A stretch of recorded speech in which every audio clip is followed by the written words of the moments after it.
Tension हो रहा है, बहुत डर लग रहा है, क्या क्वेश्चन आएगा क्या नहीं आएगा, किस पैटर्न पे होगा क्वेश्चन, कुछ प्रैक्टिस नहीं किया है, समझ नहीं आ रहा। आपके पास अभी भी एक टाइम बाकी है, अभी भी कुछ दिनों का समय बाकी है। परेशान कर रही हो, आपको उन्हीं चीज़ों से प्रॉब्लम हो रही हो, तो आप उन लोगों से भी देख सकते हो, उन लोगों से भी बात कर सकते हो, उन लोगों से भी पूछ सकते हो। बाकी हम वहाँ हमेशा आपके लिए बैठे हैं। दिल में वो सुकून तो होगी, वो ठंडक तो होगी ना कि हाँ भाई मैं अपना जेई का एग्जाम अच्छे से दे दूंगा।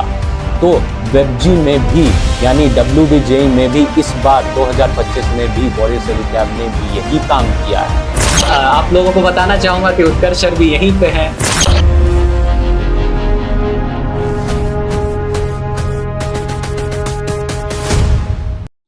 हेलो, तो क्या हाल चाल। मैं हर्षित फिर से आ गया हूँ एक नई कहानी, एक नया किस्सा लेके। और आज इस किस्से में ना हम कोऑर्डिनेट ज्योमेट्री पढ़ेंगे। हंसते खेलते मस्त मजे में देखेंगे क्या करना है, कैसे करना, और सब हो जाएगा। ठीक है। आज मैं एक बात आप लोगों से पूछना चाहूंगा कि आप लोगों की अभी की जो तैयारी है वो कैसी चल रही है। ठीक है, क्योंकि अभी बहुत ही क्रूशियल टाइम चल रहा है आपका और हमारा भी। ऐसा मत समझना कि ये जो टाइम है, ये जो टाइम पीरियड है जिसमें आप बहुत ज्यादा क्योंकि एग्जाम बहुत नजदीक है तो प्रेशर हो जाता है, टेंशन हो जाती है थोड़ी। तो सिर्फ आप अकेले हो, हम भी आपके साथ हैं, ये मत भूलना। हमें भी उतनी ही मेहनत करनी है आपके साथ, और हम करेंगे। हमने संकल्प लिया है, हम पूरा लेक्चर कंप्लीट करके जाएंगे। ठीक है। और टेलीग्राम पे बहुत लोगों से बात हो रही है हमारी, बहुत लोगों से बहुत चीज़ों के बारे में पूछना। उन लोगों के बहुत सारे क्वेश्चंस है, क्वेरीज है। कुछ लोग बोल रहे हैं भैया बहुत टेंशन हो रहा, बहुत डर लग रहा है, क्या क्वेश्चन आएगा क्या नहीं आएगा, किस पैटर्न पे होगा क्वेश्चन, कुछ प्रैक्टिस नहीं किया है, समझ नहीं आ रहा। आपके पास अभी भी एक टाइम बाकी है, अभी भी कुछ दिनों का समय बाकी है। ठीक है। उसमें भी आप बहुत कुछ कर सकते हो, यकीन मानो। मेरी बात का यकीन मान लो तुम, समझ गए ना। तो आज का ये जो हमारा किस्सा है वो है कोऑर्डिनेट ज्योमेट्री। ठीक है। अपन कोऑर्डिनेट ज्योमेट्री सीखेंगे, एकदम ऐसे चुटकियों में निकाल देंगे कोऑर्डिनेट ज्योमेट्री। ठीक है। देखो, कोई भी आपको तकलीफ, कोई भी समस्या नहीं होगी, मेरी गारंटी मैं गारंटी लेता हूं। ठीक है, मेरी गारंटी है इसमें, जाओ। ठीक है। तो सबसे पहले तो फटाफट से जिन लोगों ने भी अभी तक हमारा टेलीग्राम ज्वाइन नहीं किया, बहुत बड़ी गलती कर रहे हो भाई। टेलीग्राम क्यों नहीं ज्वाइन कर रहे हो? वहीं पे तो हम लोग दिल से दिल लगाते हैं ना, वहीं तो बातें होती हैं ना, क्यों बोलो। तो वहां जाके जल्दी से ज्वाइन हो जाओ, और वहां पे अपनी जितनी भी दिक्कतें हैं आप लोग बाकी लोगों से भी देख सकते हो। उन लोगों को भी कुछ दिक्कतें आ रही होती हैं। हो सकता है कि आपको भी वही चीज परेशान कर रही हो, आपको उन्हीं चीजों से प्रॉब्लम हो रही हो। तो आप उन लोगों से भी देख सकते हो, उन लोगों से भी बात कर सकते हो, उन लोगों से भी पूछ सकते हो। बाकी हम वहाँ हमेशा आपके लिए बैठे हैं। आपको कोई भी परेशानी हो रही हो, आप वहाँ पे भी हमें पर्सनल मैसेज कर सकते हैं, या तो हमें पूरे ग्रुप में ही मैसेज भेज सकते हैं। हम आपकी समस्या का समाधान जरूर करेंगे। ठीक है।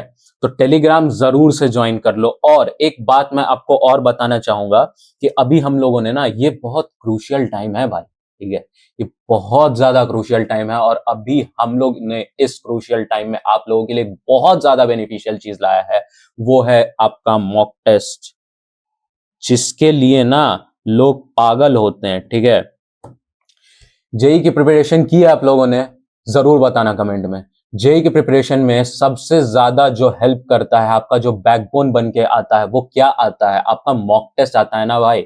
आप मॉक टेस्ट जितनी ज्यादा से ज्यादा सॉल्व कर पाते हो, वही आपको एक एक्स्ट्रा अचीवमेंट होता है, वही आपके लिए एक एक्स्ट्रा अचीवमेंट होता है, वही आपको एक प्लस पॉइंट होता है, जो आपको यकीन दिलाता है कि हाँ भाई मेरा तो जेई क्लियर होगा। किसी ने 10 मॉक टेस्ट लगा रखे हैं अगर अपनी जेई प्रिपरेशन में, तो आपको एक एश्योरिटी तो होगी, आपके दिल में वो सुकून तो होगी, वो ठंडक तो होगी ना कि हाँ भाई मैं अपना जेई का एग्जाम अच्छे से दे दूंगा। तो वेबजी में भी यानी WBJEE में भी इस बार 2025 में भी वॉरियर एडुकैब ने भी यही काम किया है। आपके दिल की ठंडक के लिए, आपके मन के सुकून के लिए, शांति के लिए। होता है ना कभी कभी एग्जाम में ना रातों में नींद नहीं आती है, नींद उड़ सा जाता है, मेरे साथ भी हुआ है भाई, मैं समझ सकता हूँ, तुम्हारा तकलीफ मैं समझ सकता हूँ। लेकिन इसी के लिए हमने ये चीज किया है। आपकी प्रिपरेशन, आपका जो चीज है ना, आपकी जो पढ़ाई है ना, वो उसको जितना हम लोग इजी कर सकें अपने, क्योंकि हम लोग भी ना जब स्टूडेंट थे तो ऐसी हम लोगों को बहुत सारी परेशानियां आती थी, हम लोग बहुत सारे चीजों को देखते थे, बहुत सारी चीजों को फेस करके यहाँ तक आए हैं, तो हम आपकी जो दिल की बात है ना, जो मन की बात है, वो समझ सकते हैं, ठीक है। तो इसीलिए हम लोगों ने आपके लिए सिर्फ और सिर्फ WBJE के एस्पिरेंट्स के लिए इस क्रूशियल टाइम में एक बहुत ही अच्छा, बहुत ही जबरदस्त मॉक टेस्ट डिजाइन किया है, जिसको अगर आप एक पूरी सीरीज हमने डिजाइन की है, समझ रहे हो ना, जिसको अगर आप सेट बाय सेट लगा लेते हो ना, तो भाई आपका WBJE निकालने से कोई नहीं रोक सकता, मेरी गारंटी है, लिख के रख लो, कोई नहीं रोक सकता आपका ये WBJE 2025 निकालने से, ठीक है। तो जरूर से जाके पहले तो टेलीग्राम ज्वाइन कर लो, और आपको डिस्क्रिप्शन में लिंक मिल जाएगा, वहां जाके आप गूगल फॉर्म फिल करके मॉक टेस्ट के सीरीज में इनरोल कर लो फटाफट से। और एक बात और बताना चाहूंगा, जिन लोगों ने भी मॉक टेस्ट लिया है ना भाई, हम लोगों ने उनको शॉर्ट नोट्स फ्री में दिया है। जिन लोगों ने भी, जो लोग भी आप मॉक टेस्ट लोगे, उनको हम शॉर्ट नोट्स फ्री में देंगे। तो मतलब समझ रहे हो, आपकी जो प्रिपरेशन है ना, प्लस बोनस आपको एकदम मिल रहा है। यहां पे आप एकदम से ही आप एकदम आपकी प्रिपरेशन बूस्ट हो जाएगी। समझ रहे हो, आपकी प्रिपरेशन मान लो इस लेवल पे थी ना, तो आप जिस तरह से वॉरिस एडुकैप के साथ जुड़े हो ना, आपकी प्रिपरेशन यहां चली जाएगी इस मॉक टेस्ट को लेने से। तो अब ज्यादा बातें नहीं करते हैं और शुरू करते हैं अपना ये नया कहानी, नया किस्सा अपने अंदाज में, जो कि है कोऑर्डिनेट ज्योमेट्री। तो यहां से हम लोग देखेंगे कि कोऑर्डिनेट ज्योमेट्री में ना हमें बहुत चीजों के बारे में पढ़ना है, स्ट्रेट लाइन, सर्कल, है ना, गिल्ली डंडा, सब देखेंगे अपन एकदम मस्ती मजा में, ठीक है। तो अपन स्टार्ट करते हैं स्ट्रेट लाइन से, स्ट्रेट लाइन के एकदम बेसिक से स्टार्ट करते हैं, ठीक है। इतनी क्रूशियल टाइम में भी हम अपनी क्वालिटी खराब नहीं करेंगे आपके लिए। होता है ना कि कुछ भैया मुझे ना एकदम बेसिक से बता दो, कुछ कुछ थोड़ी थोड़ी बेसिक भी नॉलेज दे दो, ताकि मैं वहां से कनेक्ट करके पूरा एकदम एडवांस लेवल तक जा सकूं। हम लेके आएंगे आपके लिए, हम लेके आए हैं, टेंशन नहीं लेनी है। तो आज हम लोग स्टार्ट करेंगे अपना स्ट्रेट लाइन का टॉपिक। स्ट्रेट लाइन में सबसे पहले ना, स्ट्रेट लाइन की बातें अगर देखें तो इसमें एक बहुत कॉमन चीज सुनने में आती है, वो है डिस्टेंस फॉर्मूला। अरे भाई, डिस्टेंस फॉर्मूला एकदम बेसिक से स्टार्ट करेंगे, ठीक है, एकदम छोटे छोटे पॉइंट से स्टार्ट करेंगे और एकदम एडवांस तक ले जाएंगे। जेई एडवांस तक नहीं भाई, वेबजी के एडवांस लेवल तक ले जाएंगे तुमको, और वहां से क्रैक करके तुमको लाएंगे, ठीक है। जेई के लिए भी इंतजार करो, कोई बात नहीं है। तो हमारे पास सबसे पहले यहां दिख के आ रहा है डिस्टेंस फॉर्मूला। डिस्टेंस फॉर्मूला एक फॉर्मूला होता है जिसमें हमारे पास, अगर मान लो आपके पास एक स्ट्रेट लाइन होती है ना भाई, आपके पास एक स्ट्रेट लाइन दे रखी है और उस पे ना दो पॉइंट दे रखा है, मान लो ए और बी, दो पॉइंट दे रखा है, ये रहा ए, ये रहा बी। अब इन दोनों पॉइंट के एक इक्वेशन, मान लो कि यहाँ पे आपको 3 और 2, एक ये पॉइंट दे रखा है और मान लो कि ऐसा दे रखा है 2 और -3। तो अगर आपको इस इक्वेशन को सॉल्व करने को बोला गया, स्ट्रेट लाइन के इस इक्वेशन को सॉल्व करने को बोला गया, तो बोलो कैसे स्टार्ट करेंगे? बिल्कुल बेसिक से स्टार्ट करेंगे। तो अपन देखेंगे यहां लिखा गया है A B is equal to क्या हो जाएगा, अंडर रूट, डिस्टेंस फॉर्मूला क्या कहता है, अंडर रूट, डिस्टेंस फॉर्मूला हमारा कहता है under root X square, under root x2 minus x1 का whole square plus y2 minus y1 का होल स्क्वायर। यही तो कहता है ना आपका, यही तो कहता है ना आपका डिस्टेंस फॉर्मूला। तो आपका यहां x2 और x1 क्या हो जाएगा, देखो x आपका यहां हो जाए, x आपका ये बनता है, y आपका ये बनता है। इतनी सी तो चीजें पता होंगी, क्या इतनी सी तो चीजें पता होंगी ना भाई। तो अब अगर आप देखें तो आपको क्या करना है कि x2 माइनस x1 और y2 माइनस y1, यही तो चीजें करनी है ना। x2 में से x1 को घटा दो, उसका होल स्क्वायर कर दो, और y2 माइनस y1 कर दो, उसका होल स्क्वायर कर दो, और पूरे को ही अंडर रूट में डाल दो। और इक्वेशन आपका एकदम वो स्ट्रेट लाइन का इक्वेशन आपका जो कि कुछ इस तरह का दिख रहा था, कुछ इस तरह का दिख रहा था, ठीक है, वो एक इक्वेशन छोटे से इक्वेशन में बन के आ जाएगा। समझे कि नहीं समझे? और उसको बस आपको यूं ही सॉल्व कर देना है। तो अगर हम यहां देखें तो x2 माइनस x1 हमारा क्या बन के आ जाएगा? अगर आप देखें तो यहां पे आपका x2 माइनस x1 कुछ इस तरह से बन के आ जाएगा, 1 का स्क्वायर प्लस ये कितना हो जाएगा? ये हो जाएगा आपका 5 का स्क्वायर। ये बोलो, ये अगर आप x2 माइनस x1 करो और उसका होल स्क्वायर करो और y2 माइनस y1 करो और उसका होल स्क्वायर करो और पूरे को अंडर रूट में डाल दो, तो क्या लगता है आपको? कुछ इस तरह का इक्वेशन निकल के आएगा नहीं आएगा? बोलो, एकदम बोल देना भाई, आएगा नहीं आएगा? अब अगर इसको आप सॉल्व करो तो ये कुछ बन जाएगा आपका 26। तो अंडर रूट 26 क्या लगता है, बनेगा नहीं बनेगा? अंडर रूट का 26, यहां एक चीज आप और लिख देना, अंडर रूट 26 यूनिट्स।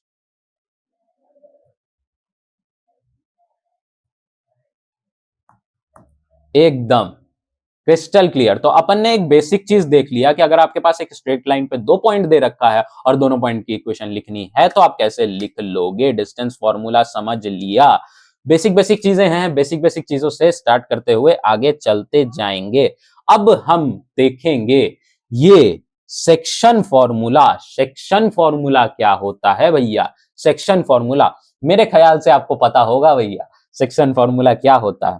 तो सेक्शन फॉर्मूला में हमारे पास 2 फॉर्मूलाज बन के आ जाते हैं, ठीक है, आपके पास 2 फॉर्मूलाज बन के आ जाएंगे। ये जो फॉर्मूला है ना, मान लो ये जो होते हैं ना, ये रेशियो वाले फॉर्मूलाज होते हैं। आपको बोला जाएगा ये m/n में निकालने को, ठीक है, कुछ ऐसा बोला जाएगा। तो आपको सिंपली ना ये क्रॉस मल्टीप्लाई करके निकाल देना है, ठीक है।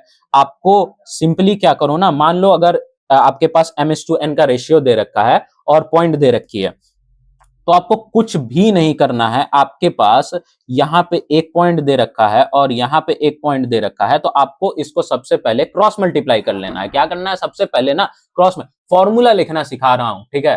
फॉर्मूला को लिखना भी समझो तभी उस किसी भी क्वेश्चन को तोड़ना सीखोगे, ठीक है, और उसको बनाना सीखोगे। तो फॉर्मूला लिखना सिखा देता हूं ना, उसके बाद तो यूं ही चीज समझ जाओगे ना, ठीक है। पेन पेंसिल लिखना, पेन पेंसिल से एबीसीडी लिखना बता देता हूं। बचपन से कैसे सीखते हो, एबीसीडी लिखना बता दूंगा, एबीसीडी लिख लोगे, उसके बाद जितनी भी चीजें होंगी, ठीक है, वो लिख दोगे, ठीक है। पहले तो एबीसीडी लिखना सीखा था तभी तो आगे चल के दिल से दिल मिलाने वाला खत लिखा था ना, तो वही चीजें सिखा रहा हूं, पहले वो चीजें सीख लो। तो सबसे पहले आप अगर देखें तो हम m को अगर जो हमारे पास m और n रेशियो में दे रखा है, उसको हम अगर x2 और x1, n को x1 मान लो कि हमारे पास 2 चीजें रेशियो में दे रखी है और उसका क्रॉस मल्टीप्लीकेशन हम कर दें, इसका इसके साथ, इसका इसके साथ और इसका इसके साथ कर दें, तो क्या ये हमारा एक इक्वेशन निकल के आ जाएगा? बोलो, आएगा नहीं आएगा? हमको सिर्फ रेशियो वाले चीजों को क्रॉस मल्टीप्लाई कर देना है स्ट्रेट लाइन के पॉइंट्स के साथ, सिंपल।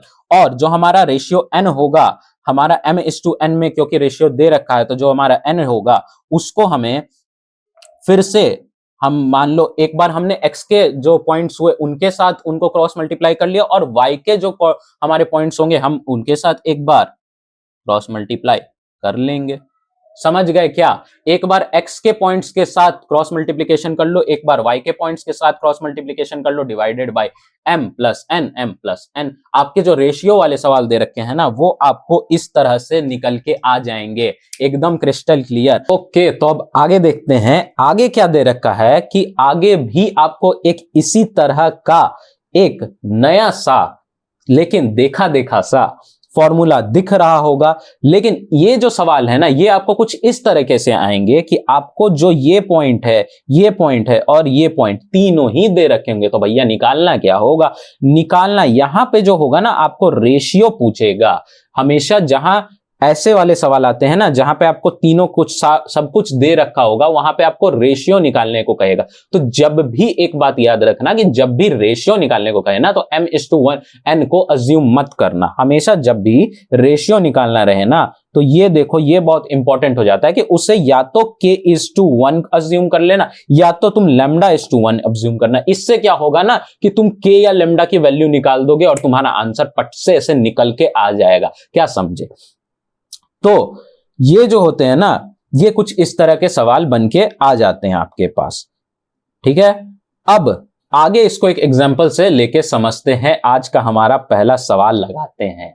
ठीक है, तो यहां हमारे पास a और b 2 पॉइंट दे रखा है, समझ रहे हो ना, और ये जो होगा ये 2:3 के रेशियो में दे रखा है। तो चलो अपन ना फटाफट से एक स्ट्रेट लाइन बना लेते हैं जहां पे a और b 2 पॉइंट ले लेते हैं। a का जो हमारा वैल्यू दे रखा है वो 2:1 का पॉइंट, 2:-1 का पॉइंट दे रखा है और 1,3 का b का हमारा दे रखा है और हमारे पास 2:3 का जो रेशियो बन के आ रहा है। लेकिन एक चीज अगर तुम क्वेश्चन में देखोगे कि ये जो है ये पॉइंट एक्सटर्नली है, इसलिए हम इसे -3 अज्यूम कर लेंगे। ठीक है, तो ये जो हमारा निकल के आया, अब इसको हमें सिंपल सा कुछ नहीं करना, फॉर्मूला पुट करना है और आंसर निकाल देना है। लेकिन हमेशा याद रखना कि ऐसे ही सवाल नहीं आते कि आपको बस फॉर्मूला पुट करना है। आपको मैक्सिमम बहुत सारे सवाल ऐसे मिल जाएंगे जहां पे कि आप फॉर्मूला पुट करो और हो जाएगा, काम आपका बन जाएगा। लेकिन आपको हर जगह पे ऐसी ही चीजें देखने को नहीं मिलेंगी, डिफरेंट टाइप्स के भी क्वेश्चंस देखने को मिलेंगे। तो फिलहाल हम ये देखते हैं कि अगर हम इसको इस फॉर्मूला पे पुट कर दे तो ये अगर क्रॉस मल्टीप्लाई कर दो ना भाई, सीधे से क्रॉस मल्टीप्लाई कर दें तो ये बन जाएगा कुछ 2 × 1 और ये कितना -6 हो जाएगा। ठीक है, बन के आ जाएगा। ओके, और ये कुछ 6 + 3 निकल के आ जाएगा और नीचे में आपका आ जाएगा -1 और -1। ठीक है, आ जाएगा कि नहीं भाई? बिल्कुल आ जाएगा। ओके, तो अब इसको अगर तुम सॉल्व करोगे तो ये कुछ निकल के आ जाएगा तुम्हारे पास लाइक 4 और कॉमा ये कितना बन जाएगा तुम्हारा, ये बन जाएगा -9। ये कुछ आपका आंसर निकल के आ जाएगा। समझे कि नहीं समझे? आपको जो सवाल दे रखा है उसको ध्यान से पढ़ो, उसको इक्वेट करो, उसको इक्वेशन में लिख के लाओ और सॉल्व कर दो। सिंपल सी बात है, अपन आगे देखेंगे। आगे आपके पास क्या बन के आता है? त्रिकोण, ट्रायंगल। ठीक है, ट्रायंगल बन के आता है। ये होते हैं ना वो डोरिटोज वाले ट्रायंगल, वैसा कुछ सा देखने को यहां पे हमें मिल रहा है। इसके भी ना हमें 3 पॉइंट दे रखे हैं, यहां पे और यहां पे, इसके 3 वर्टेक्स दे रखे हैं। अब हमें बोल रहा है कि इसको कैसे सॉल्व करेंगे। अगर ट्रायंगल के प्रॉब्लम आ गए आपके पास तो इसको कैसे सॉल्व करेंगे? तो सुनो, एक चीज बड़ा ध्यान से देख लो ना, ट्रायंगल के सवाल भी ना यूं ही निकल जाते हैं। इसका एक फॉर्मूला होता है, वो क्या कि हाफ और इसके जितने भी वर्टेक्स है ना उसको यहां पे लिख दिया करो। जैसे जितने भी इसके डिटर्मिनेंट है ना, क्या हो जाएंगे, x1 हो जाएगा, x1 y1। ठीक है, और इधर 1 ले लो, x2 y2, और इधर 1 ले लो, और x3 y3, इधर भी 1 ले लो। ये आप एक डिटर्मिनेंट में रख दो और जब सवाल हल करने जान रहे हो डिटर्मिनेंट को खोल लेना। ठीक है, डिटर्मिनेंट को खोलने तो आता ही होगा, बस वो डिटर्मिनेंट खोल के और आपका प्रॉब्लम एकदम सॉर्ट आउट हो जाएगा। क्या समझे? लेकिन यहां पे एक चीज बड़ी हमें ध्यान देने वाली चीज है कि ये जो सवाल है इसमें जो है हमें एक बात का ध्यान रखना है, वो है मॉड का। हमें हमेशा इस फॉर्मूला में जहां पे हमें 3 वर्टेक्स दे रखे हैं, ट्रायंगल दे रखा है, हमें हमेशा हाफ और उसके बाद उनके वर्टेक्स का पूरा डिटर्मिनेंट, उसका मॉड हमेशा से करना है। मॉड करोगे तो क्या होगा, मॉड जब भी हटाओगे तो आगे एक प्लस और माइनस ऐड हो जाएगा। ये होगा कि नहीं होगा? मॉड जब भी हटाओगे ना आगे एक प्लस और माइनस ऐड हो जाएगा। तो ये समझ गए, ये फॉर्मूला समझ गए। जब भी ट्रायंगल वाली चीजें आएंगी आपको बस यही कुछ फॉलो करना है। आगे देखते हैं कि भैया कोलिनियर ऑफ 3 पॉइंट्स क्या होता है? तो कोलिनियर ऑफ 3 पॉइंट्स, कोलिनियर का मतलब जो है ना कि सेम सेम, आप लिख दो कोलिनियर का मतलब सेम, सीधा सीधा सा बात समझाएंगे, सेम स्ट्रेट लाइन। कोलिनियर का मतलब जो पॉइंट्स होंगे ना, जो आपके पास 3 पॉइंट्स मान लो दे रखे हैं, वो एक ही स्ट्रेट लाइन पे ए बी सी, एक ही स्ट्रेट लाइन पे लाई करेंगे। इसका मतलब क्या समझे, इसका मतलब क्या बुझे, बताते हैं। इसका मतलब तुमने ये बुझा कि कोलिनियर जो होगा कभी भी ट्रायंगल नहीं बनेगा, समझ गए? कोलिनियर कभी भी ट्रायंगल नहीं बनेगा। और इसमें एक चीज आप देखोगे कि अगर ये ट्रायंगल नहीं बनेगा तो इसके फॉर्मूला में एक चेंज आ जाएगा, ठीक है? तो इस केस में अपन क्या करेंगे, ठीक है, इस केस में क्या करेंगे कि हम सबसे पहले अपना डिटर्मिनेंट लिख लेंगे, x1 y1 1, x2 y2 1, x3 y3 3 1, sorry, okay. तो हमने जो है अपना डिटर्मिनेंट यहां पे इस तरह से लिख लिया, ठीक है। अब ये जो होगा ये 0 के इक्वल होगा। अब क्योंकि ये 0 के इक्वल है तो इसका जो हमें मॉड है ना, जो हम ट्रायंगल वाले इक्वेशंस में लगाते थे, यहां जो ये मॉड लगाते थे हम लोग, ताकि इस मॉड को हटा के हम आगे प्लस माइनस ऐड कर सके, ये जो हम मॉड लगाते थे, अब ये जो हमारा इक्वेशन है कोलिनियर वाला, क्योंकि ये 0 के इक्वल है तो इसमें हमें मॉड लगाने की आवश्यकता नहीं है, नीड नहीं है, ठीक है। तो ये चीज का हम ध्यान रखेंगे। अब इतनी चीजें आपने समझ ली, कोलिनियर समझ लिया, ट्रायंगल वाले इक्वेशन कैसे निकालने हैं वो समझ लिया, ठीक है। आपने कुछ एक क्वेश्चंस, एक एग्जांपल दे रखा, सेक्शन फॉर्मूला समझ लिया, और बेसिक यानी जितनी भी चीजें थी, डिस्टेंस फॉर्मूला वगैरह, सभी को आपने देख लिया। तो अब आगे बढ़ते हैं अपने सवाल नंबर 2 की तरफ, ठीक है। तो सवाल नंबर 2 में हमें सिंपल सा 3 ए बी और सी 3 पॉइंट दे रखा है, ठीक है। और हमें क्या कह रहा है कि if the point alpha minus alpha और minus alpha comma alpha and alpha square beta are collinear, मतलब समझ रहे हो, एक सवाल में 2 चीजों को ऐड करके दिया है। इस सवाल को लगा लोगे ना तो 2 कॉन्सेप्ट क्लियर हो जाएगा। एक तो कौन सा, ट्रायंगल वाला सवाल, दूसरा कौन सा, आपका कोलिनियर वाला सवाल। तो लगाते हैं और आपको एकदम से चमकाते हैं। तो देखो इसमें ना कुछ नहीं है, आपके पास जो 3 चीजें दे रखी हैं, क्या, ए बी और सी, सबसे पहले हम इन्हीं को हल करेंगे। तो आइए आपको दिखाते हैं कि कैसे हल करेंगे, ठीक है। तो सबसे पहले इसको यहां लिख लो, क्या है, 1 कॉमा अल्फा, और इधर अपन 1 लगा देंगे। अब अल्फा कॉमा 0, ये दूसरा पॉइंट हमारा आ गया, ये 1 लिख देंगे, और यहां आ गया आपका 0 अल्फा, ठीक है, और यहां फिर से 1 लगा देंगे। ये आपका बन के आ जाता है डिटर्मिनेंट। अब ये जो डिटर्मिनेंट है इसके आगे हमें क्या लगाना होगा, क्योंकि ये ट्रायंगल वाले इक्वेशन है तो हाफ लगाना होगा, और जब हाफ लगाया तो उसके बाद क्या लगाना होगा, हमें मॉड लगाना होगा। ये नीडेड है, ये आवश्यक है, समझ गए, मॉड आवश्यक है, उसके बिना सवाल गलत हो जाएगा, उसके बिना दिक्कत हो जाएगा, ठीक है। तो ये ध्यान जरूर ही रखेंगे। अब आगे देखें तो ये जो आपको दे रखा है ये पूरा ही आपको 4 स्क्वायर यूनिट के बराबर, 4 स्क्वायर यूनिट के बराबर दे रखा है।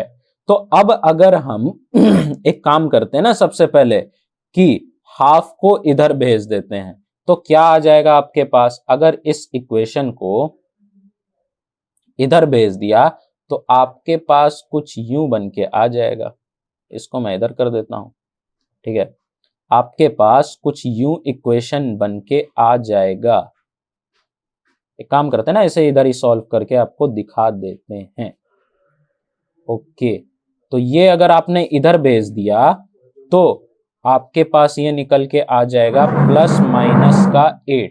ओके, ये बन के आ जाएगा। इतना समझ आया या नहीं आया? ये प्लस माइनस क्यों लगा, क्योंकि आपने जो अपना मॉड था ना वो हटाया और इसमें प्लस माइनस लगा दिया और ये इधर भेजा तो रेट बन गया। ठीक है, आगे देखते हैं। अब आपको कुछ नहीं करना, आपके पास एक डिटर्मिनेंट दे रखा है जो कि इक्वल्स टू प्लस माइनस 8 है। डिटर्मिनेंट को खोल दो, डिटर्मिनेंट खुल जाएगा, सब समस्या हल हो जाएगा। क्या समझे?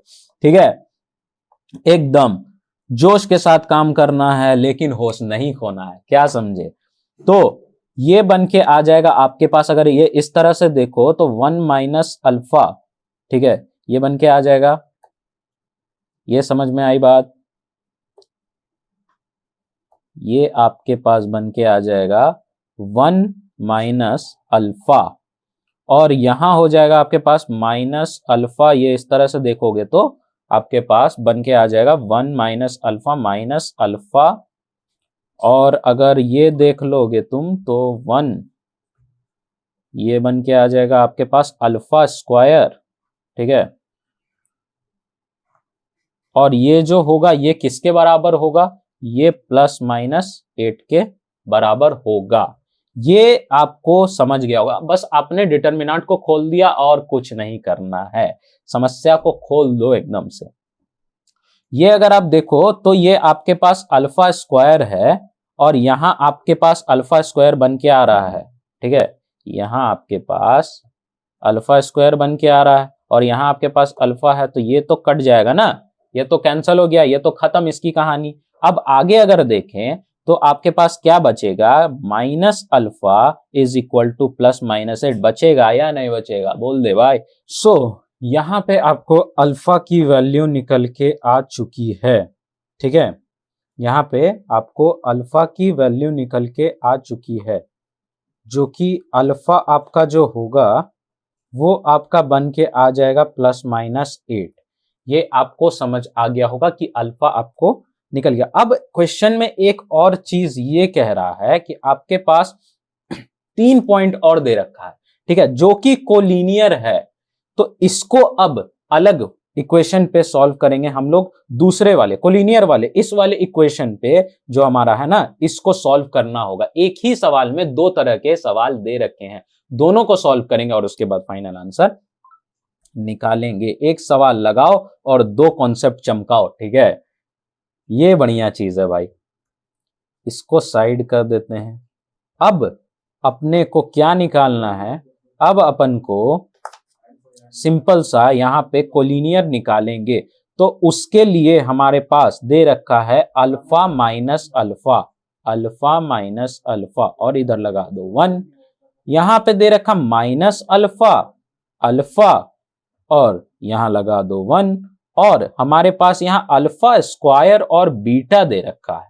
क्या दे रखा है? तीसरा पॉइंट हमें alpha square minus beta, alpha square और बीटा दे रखा है। ठीक है, यहां पे हम लगा देंगे 1, और ये जो होता है ये हमारा 0 के इक्वल होता है। तो अगर आप डिटर्मिनेंट आपने देखा होगा तो डिटर्मिनेंट के आपने कुछ प्रॉपर्टीज देखी होंगी, तो उन प्रॉपर्टीज पे ही हम इन्हें सॉल्व करेंगे, तो हमारा काम जल्दी जल्दी हो जाएगा। ठीक है, समझ रहे हो? क्योंकि एग्जाम में ना हमारे पास उतना समय नहीं होगा कि हम इसे फुल प्रोसीजर में करें। जितनी ज्यादा तरकीबें लगा सकते हो उतनी लगा लेना। ठीक है, आगे पीछे वाली तरकीब मत लगाना कि बस आगे देख लिया पीछे देख लिया और तरकीब लगा ली, वो नहीं करना होता हमें। समझ गए? काम ऐसा करो कि लोग तुम्हारे इधर झांके, ठीक है, तुम्हारे पेपर में देखें। हमें काम दूसरों के पेपर में देखने वाला नहीं करना है। तो ये चीज आपके पास आ रखी है, और इसे अगर हम इन दोनों को जो है अगर हम ऐड कर दें तो हमारे पास ये क्या बन के आ जाएगा? प्रॉपर्टी लगा रहा हूं भाई। ठीक है, ये हमारे पास अल्फा प्लस माइनस अल्फा, तो हमारे पास जो है 0 बन के इधर आ जाएगा। ये भी आपका वही चीज हो जाएगा, ये आपका यहां 0 निकल के आ गया, और ये अल्फा स्क्वायर प्लस बीटा बन के आ जाएगा, और ये सब सेम टू सेम आप लिख दो। एटलीस्ट हमने 2 0 तो ले आए, यहां पे आपको 2 0 मिल गया। ठीक है, इतनी चीज क्लियर हुई नहीं हुई, जो कि होगा आपके 0 के इक्विवेलेंट। अब इसको बस तोड़ दो और बाहर निकाल दो, इसको खोल दो और आपका ये जो इक्वेशन होगा, ये जो आपका फर्दर इक्वेशन निकल के आएगा, ये कुछ इस तरह से आएगा नहीं आएगा, आप ये बता दो। अल्फा स्क्वायर प्लस बीटा और -2 अल्फा, ये आप कैलकुलेशन करके आपको देखना, आपको ये इक्वेशन निकल के आएगा।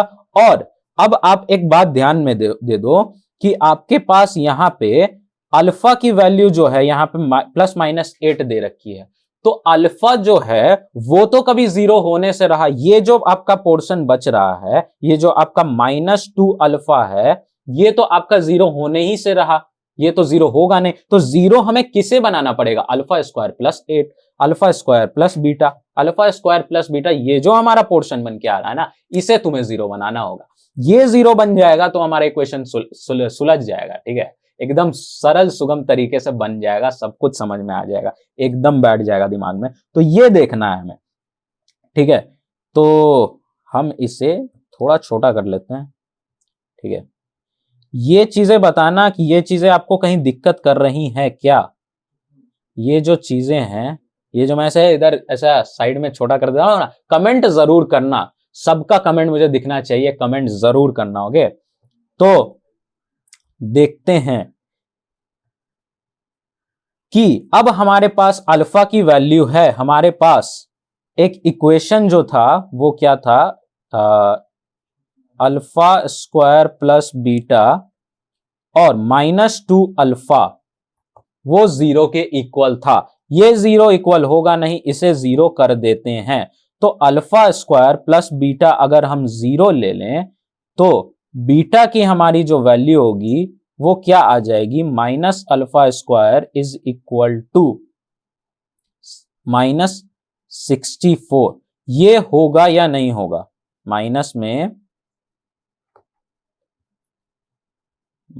में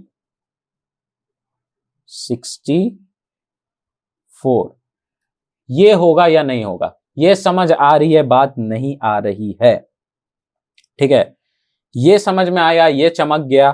तो अब हमारे पास अल्फा स्क्वायर की जो वैल्यू निकल के आई वो आ गई 64। ठीक है, अल्फा स्क्वायर की वैल्यू आपके पास निकल के आ गई 64। ठीक है, तो यहां क्या पूछ रहा है, then find the value of beta equals to. तो बीटा जो है हमारा अल्फा स्क्वायर के इक्वल हो गया, जिसका कि आंसर आ गया 64। ये समझ आया या नहीं आया? आपके कॉन्सेप्ट यहां तक क्लियर हुए या नहीं हुए? तो यहां तक मेरे ख्याल से सब कुछ क्रिस्टल क्लियर होगा, और इसी तरह के आपके आगे भी सवाल बन के आएंगे। हम जितने सवाल लेके आते हैं ना आपके लिए, वही आपके WBJEE में देखने को मिलेंगे, वही सवाल आएंगे। ठीक है, और हम लोगों ने ना मॉक टेस्ट लाया है, वो जरूर से ज्वाइन करना। ठीक है, क्योंकि आप जब मॉक टेस्ट ज्वाइन करोगे ना, आपको वहां से सवाल निकल के देखने को जरूर मिलेंगे, ये मेरी गारंटी है। ठीक है, जो सवाल आप क्योंकि अब जब किसी भी एग्जाम में बैठते हो, आप जेई में बैठते हो, तो जेई में ना लोग प्रिपेयर करके चलते हैं कि मुझे 10 मॉक टेस्ट लगा लेना, इतना मॉक टेस्ट लगा लेना, इतना मॉक टेस्ट लगा लेना। WBJEE में भी ना हम लोगों ने वही किया है, एकदम सेलेक्टेड, एकदम एनालाइज्ड क्वेश्चन हम लोग आपके लिए लेके आए हैं, जिससे कि आप जो चीज आप यहां करके जाओगे ना, पहली बात तो आपकी टाइम मैनेजमेंट बनेगी। ठीक है, WBJEE में सबसे बड़ा क्रूशियल रोल प्ले करता है टाइम मैनेजमेंट। सबसे पहले टाइम मैनेजमेंट आपका यहां से बैठेगा। ठीक है, लेटेस्ट क्वेश्चन पैटर्न पे जो है ना हमारा ये मॉक टेस्ट बेस्ड है, तो आपको ना ऐसा नहीं होगा कि क्वेश्चन देखा, अरे भैया PYQ में तो कुछ और ही दे रखा था और यहां कुछ और दे रखा है। ठीक है, एकदम लेटेस्ट पेपर पैटर्न पे हम लोगों ने एनालाइज करके उसी तरह से क्वेश्चन डिजाइन किया है। तो ये चीजें आपको ध्यान में रखनी है, और मेरे ख्याल से हम लोगों ने जिस तरह से क्वेश्चन सेट किया है ना, आपको देखने को तो जरूर मिलेगा। हमारे मॉक टेस्ट से एग्जाम में क्वेश्चंस तो जरूर लगेंगे ही लगेंगे। खैर वो सब बात छोड़ो और आगे देखो, हमारे पास एक और सवाल आ रखा है, इसको आप एक बार ट्राई करना। ये सेम टू सेम इसी पे बेस्ड है। ये जो पीछे वाला मैंने आपको क्वेश्चन नंबर 2 बताया ना, ये जो आपको एकदम दिमाग में बैठा दिया होगा, ये आपको सेम टू सेम उसी तरह से क्वेश्चन नंबर 3 हमारा बन के आ रहा है। आपके पास 3 पॉइंट दे रखे हैं। ओके, और हमें बोला जा रहा है, अगर देखो तो हमारे पास 3 पॉइंट कौन कौन से दे रखे हैं, A 0 और इधर 1 ले लो, हमारे पास 2 B 1 और इधर दे रखा है 1, और हमारा तीसरा पॉइंट क्या हो जाएगा, और 1।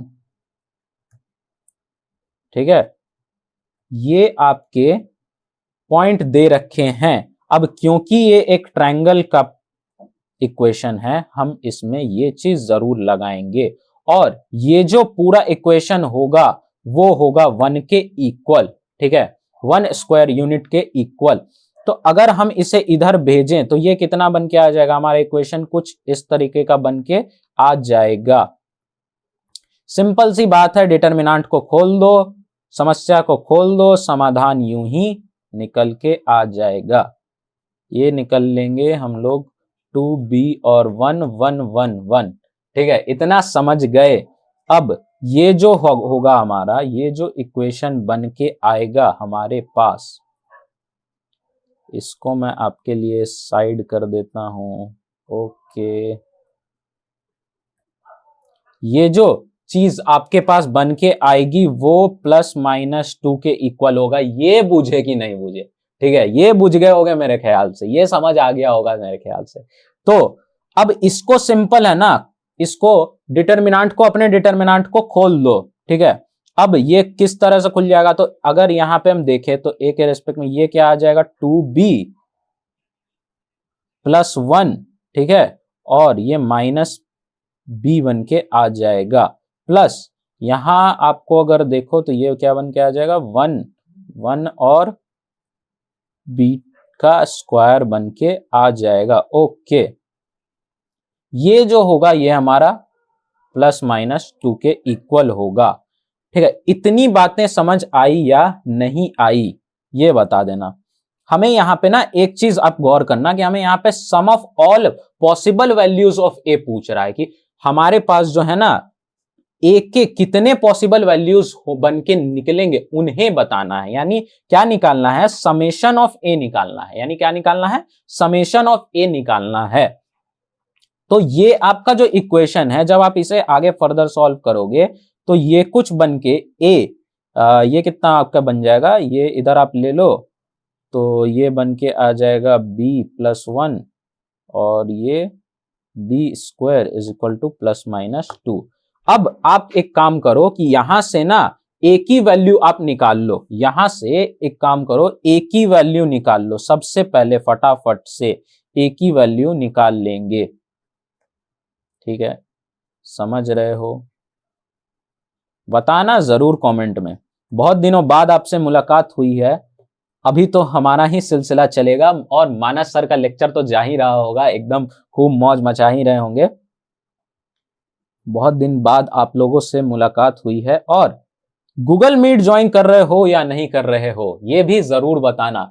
हम लोग ना हर संडे के संडे गूगल मीट भी लेके आते हैं, जिनसे मेरी आपसे मुलाकात डायरेक्ट होती है वहीं पे। ठीक है, 1 to 1 अपन बातचीत करते हैं, एकदम हंसते खेलते हैं, मौज मस्ती करते हैं वहां पे। ठीक है, जितनी भी आपकी टेंशन, समस्याएं, परेशानी हो ना, सब वहां पे दूर हो जाएगा। आप एक बार गूगल मीट जरूर से ज्वाइन करना। जो लोग नहीं करते हो ना, एक बार ज्वाइन करके देखो, वहां पे अपन लोग एकदम चिल आउट करके बात करते हैं, सब सॉर्ट आउट करते हैं। ठीक है, तो फिलहाल क्वेश्चन पे ध्यान देंगे। क्वेश्चन क्या बन के आ रहा है हमारा, अगर हम इस एक को यहां से निकालें तो ये इधर साइड में ए को निकालें तो ये क्या बन के आ जाएगा आपके पास। अगर हम b को इधर साइड भेज दें, b² को, तो ये निकल के आ जाएगा -b²। होगा नहीं होगा, b को प्लस b को इधर भेज दिया तो -b²। ओके, और ये आपका नीचे चला जाएगा, b + 1 आपका नीचे चला जाएगा, नहीं जाए तो a की जो हमारी इक्वेशन है कुछ इस तरीके से बन के आ रही है। अब हमारे पास बोला क्या गया है कि पॉसिबल कितने ही पॉसिबल वैल्यूज हैं हमारे a के जो कि निकल के आएंगे। तो a के जो हमारे हैं वो 2 पॉसिबल वैल्यूज यहां पे निकल के आ जाएंगे। वो क्या क्या भैया, वो होगा a b², एक तो प्लस के साथ ये बन के आ जाएगा b + 1, और जो हमारा दूसरा इक्वेशन होगा, ठीक है, समेशन, क्योंकि हमें क्या बोल रहा है, दोनों का सम, तो हम यहां प्लस करेंगे, और दूसरा जो इक्वेशन होगा हमारा बी स्क्वायर माइनस 2, क्योंकि यहां प्लस और माइनस हमारे दो केस बन रहे हैं ना, एक पॉजिटिव एक निगेटिव, हर जगह यही होता है जीवन में, कभी एक बार उतार आएगा तो कभी चढ़ाव आएगा, ये चीजें तो ध्यान में रखनी है, ठीक है। निगेटिविटी और पॉजिटिविटी, तो ये एक तरफ हमने पॉजिटिव चीजें ले रखी हैं तो दूसरी तरफ हमारी निगेटिव चीजें आ गई, इसी से तो संसार का जो चीज होती है ये सारी चीजें बैलेंस रहती है, ठीक है। तो फिलहाल तो उन चीजों पे ध्यान नहीं देना। तो इसे अगर आप सॉल्व करोगे तो आपका जो फाइनल आंसर होगा वो निकल के कुछ इस तरीके से आ जाएगा,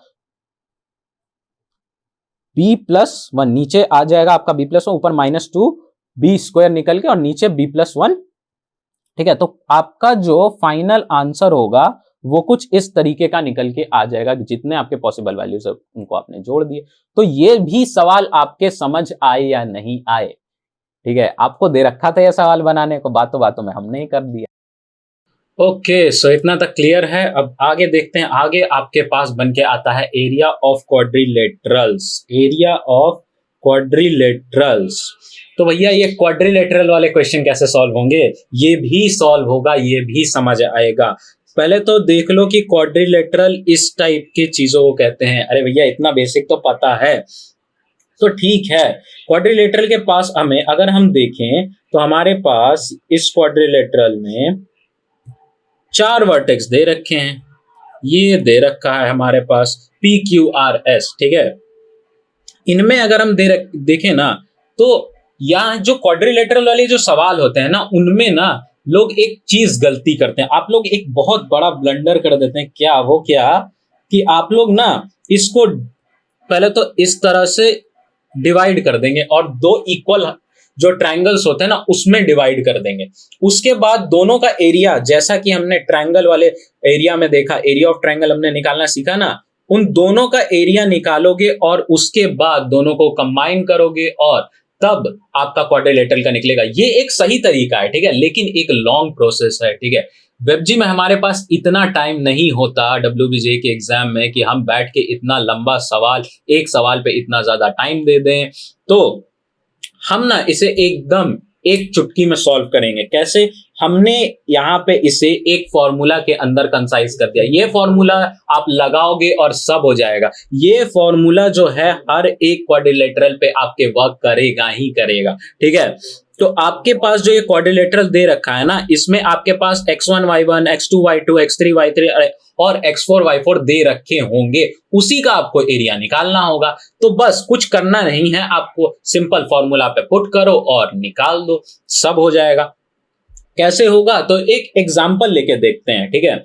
एक क्वाड्रिलेटरल ले लेते हैं, ठीक है। अब मेरे पास एक क्वाड्रिलेटरल आ गया। ओके, तो हमने एक क्वाड्रिलेटरल ले लिया, ठीक है। ये मेरी ड्राइंग पे मत जाना, ओके ओके। यहाँ हम ना 4 स्लाइड ले लेते हैं। मान लो यहाँ हम 5 7 ले लेते हैं, ठीक है। यहाँ हम -2 और 3 ले लेते हैं, ठीक है। ये आपका -2 और 3 ले लेते हैं, ठीक है। ये आपका 3 और 4 ले लेते हैं, ठीक है। और ये आपका 1 और 2 ले लेते हैं। ये आपके ना मैंने 4 वर्टेक्स ले लिए, ठीक है। ये आपका बन के आ जाएगा x1 y1, ये आपका बन के आ जाएगा x1 y1, ये आपका x2 y2, ठीक है। ये आपका बन के आ जाएगा x3 y3 और ये x4 y4। आप इसको ऐसे अज्यूम कर लो, ठीक है। तो भैया इसे बनाएंगे कैसे? इससे ना सिंपल आप अपने इक्वेशन पे पुट कर दो। क्या इक्वेशन बन के आएगा? पहले तो हाफ, बाकी तुम इधर ले लो x1 माइनस x3। बोल क्या रहा है कि आपके पास जो x1 है उसमें से x3 को घटा दो। x1 माइनस x3 करोगे तो आपके पास कितना आंसर आएगा? 3 बचेगा भैया। 1 -2 करोगे तो 3 तो बचेगा, बनेगा। तो x1 माइनस हमारा x3 जो है ये बन के आ जाएगा। अब उसी तरह से हमें y1 माइनस y3 करना है, जो कि हमारा 2 और 3 दे रखा है। तो ये हमारा -1 निकल के आ जाएगा। अब सेम ही प्रोसेस को फॉलो करके हमें बोला जा रहा है क्या? x2 y2 यानी x2 में से हमें क्या माइनस करना है, x4 माइनस करना है, तो सॉल्व करके निकाल लो भैया इसको भी, ये आ जाएगा 2। और अगर उसी तरह से हम अगर देखें y2 y4, तो वो भी हमें हमारा 3, हमारे पास ये भी, ये जो इक्वेशन है ये निकल के आ चुका है। समझ में आया कि नहीं आया? इतनी चीजें समझ में आ गई।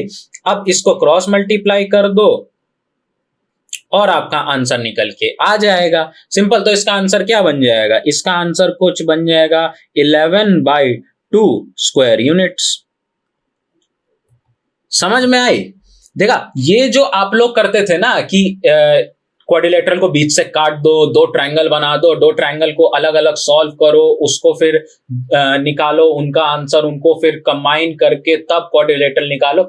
ये ना, ये जो चीजें थी ना, आपको बचपन में सिखाई गई होंगी, आपके टीचर्स ने बताई होंगी, ताकि आप ना मैथ्स पे फोकस रहो, प्रैक्टिस करो। ठीक है, लॉन्ग प्रोसेस हमें इसलिए सिखाया जाता है ना, लंबी तरीकों से, इस लंबा जो सफर होता है ना, हमें इसलिए जीवन में तय कराया जाता है, ताकि आपको उन राहों से आप लोगों को जो कहते हैं ना, व्यक्तिगत कराया जाता है। ठीक है, आपको उन राहों से यूज टू कराया जाता है, ताकि आप बाद में उसे एक रन में ही सॉल्व कर दो। हमें WBJ में जितना हो सके उतने अपने टाइम को सॉल्व करना है। मैथ्स के अंदर बिल्कुल ध्यान रखना, बहुत सारे क्वेश्चंस रहते हैं।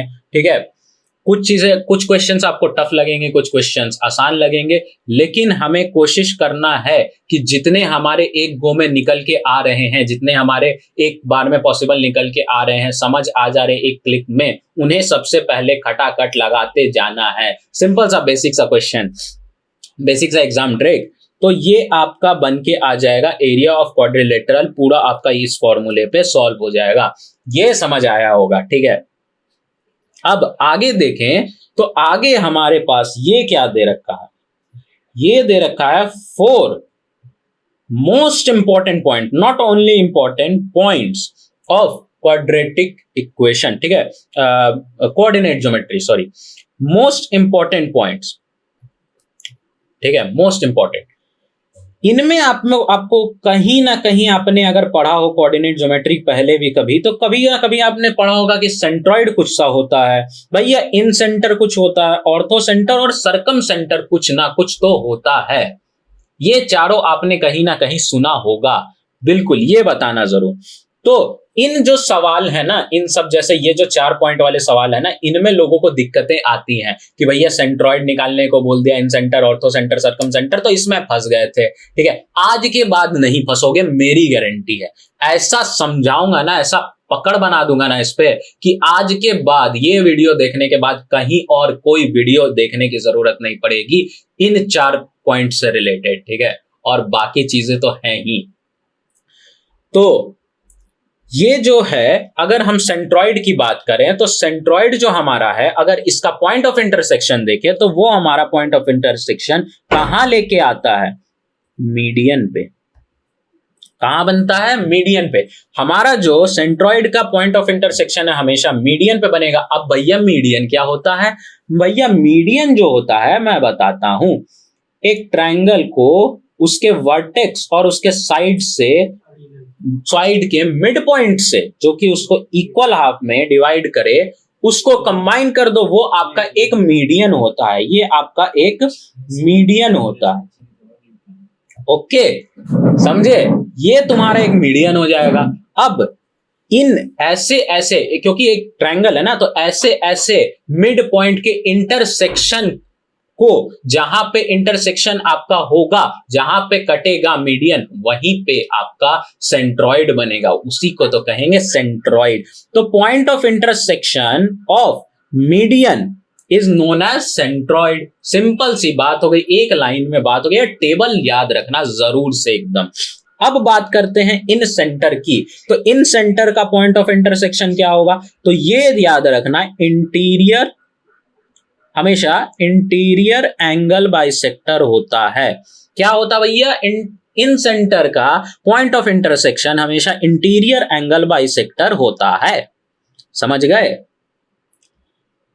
ओके, अब एक बात और ध्यान रखो कि हमारा जो इन सेंटर और सेंट्रॉइड है ना, हमारा जो इन है, इन वाली चीज है ना, अंदर वाली चीज है, वो उसका पॉइंट ऑफ इंटरसेक्शन, क्योंकि ये इन बोल रहा है, इन सेंटर और सेंट्रॉइड, इसका जो मिलन होगा ना, इसका जो दो दो लोगों का मिलन होगा, ठीक है, दो लोग जहां पे मिलेंगे, उसका जो पॉइंट ऑफ इंटरसेक्शन होगा वो कहां होगा? वो हमेशा ट्रायंगल के इनसाइड में होगा, आउटसाइड कभी नहीं होगा, या ट्रायंगल के सरफेस पे कभी नहीं होगा, ठीक है, हमेशा इनसाइड, हमेशा ये दोनों जो आपके सेंट्रॉइड और इन सेंटर बन के आएंगे ना, वो हमेशा अंदर ही निकलेंगे, ट्रायंगल के अंदर ही कटेंगे, ठीक है, वहीं कटेंगे, वहीं बनेंगे, समझे? अब ऑर्थो सेंटर जहां हम देखें तो ऑर्थो सेंटर का पॉइंट ऑफ इंटरसेक्शन क्या होता है भैया? तो ऑर्थो सेंटर का पॉइंट ऑफ इंटरसेक्शन होता है ऑल्टीट्यूड पे। और इसमें एक चीज क्या होता है कि ये दोनों ही चीजों में, ऑर्थो सेंटर और सरकम सेंटर दोनों ही की चीजों में, ये दोनों जो होते हैं ना, ये बड़े गजब से चीज होते हैं। ये ट्रायंगल के अंदर भी बनते हैं, बाहर भी बनते हैं, और ट्रायंगल के सरफेस पे यानी ट्रायंगल पे भी बनते हैं। ओके, इनसाइड, आउटसाइड और ट्रायंगल पे, ये तीनों जगह बन सकते हैं। तो लोग ज्यादातर ना इन दोनों सवालों में फंसते हैं, लेकिन हम फंसने नहीं देंगे, हमारे साथ बने रहो, हम फंसने नहीं देंगे, हम तुम्हें इस उलझन से निकालेंगे, ठीक है। ये बन गया आपका ऑल्टीट्यूड, ठीक है। ये आपका जो ऑर्थो सेंटर होगा ना, उसका जो इन पॉइंट ऑफ इंटरसेक्शन होगा वो ऑल्टीट्यूड निकल के आ जाएगा। इन सरकम सेंटर, अब सरकम सेंटर तो perpendicular bisector of sides of triangles, ठीक है। क्या कहा मैंने? परपेंडिकुलर बाइसेक्टर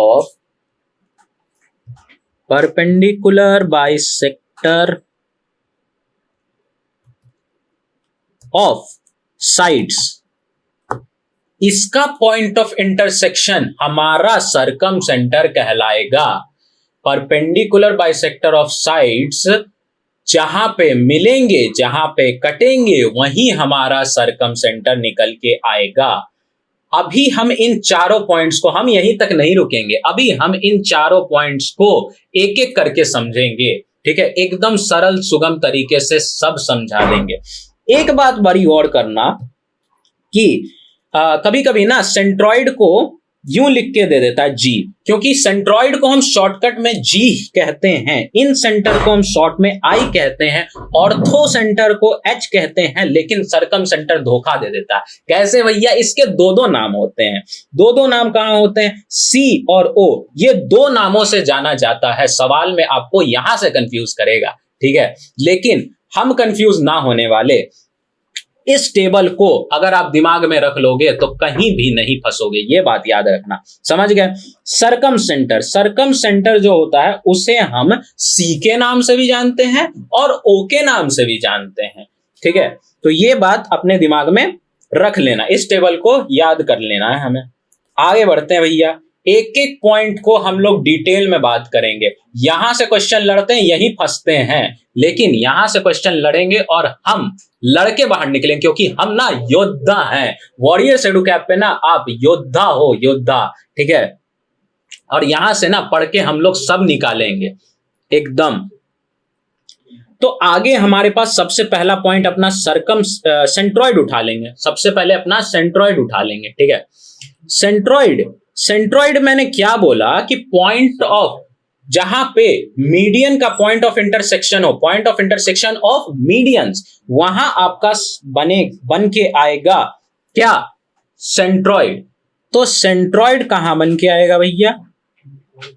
ये ले लिया मैंने वर्टेक्स पे एक पॉइंट ले लिया मैंने ट्रायंगल के साइड पे, जो कि इसको इक्वल हाफ में डिवाइड कर रहा है, यानी एक मिड पॉइंट, ठीक है। इन दोनों को मैंने कंबाइन कर दिया, उसी तरह इन दोनों को मैंने कंबाइन कर दिया, और उसी को इन दोनों को मैंने कंबाइन, हमारा मिड पॉइंट यही तो निकल के आएगा ना भैया, सरकम सेंट्रॉइड, सॉरी, यही तो हमारा निकल के आएगा ना सेंट्रॉइड, यही तो सेंट्रॉइड बनेगा।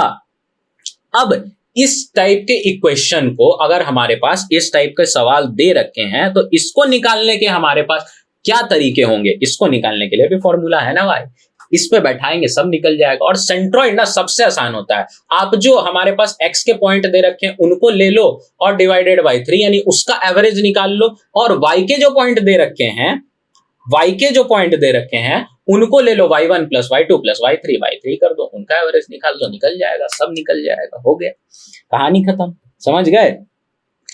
तो यहां भी हम एक एग्जांपल लेंगे। जैसे देखो ये जो आपका पॉइंट है ये आपको 3 पॉइंट्स में डिवाइड हो गया, ठीक है, और यहां पे आपका इंटरसेक्शन निकल के आ गया।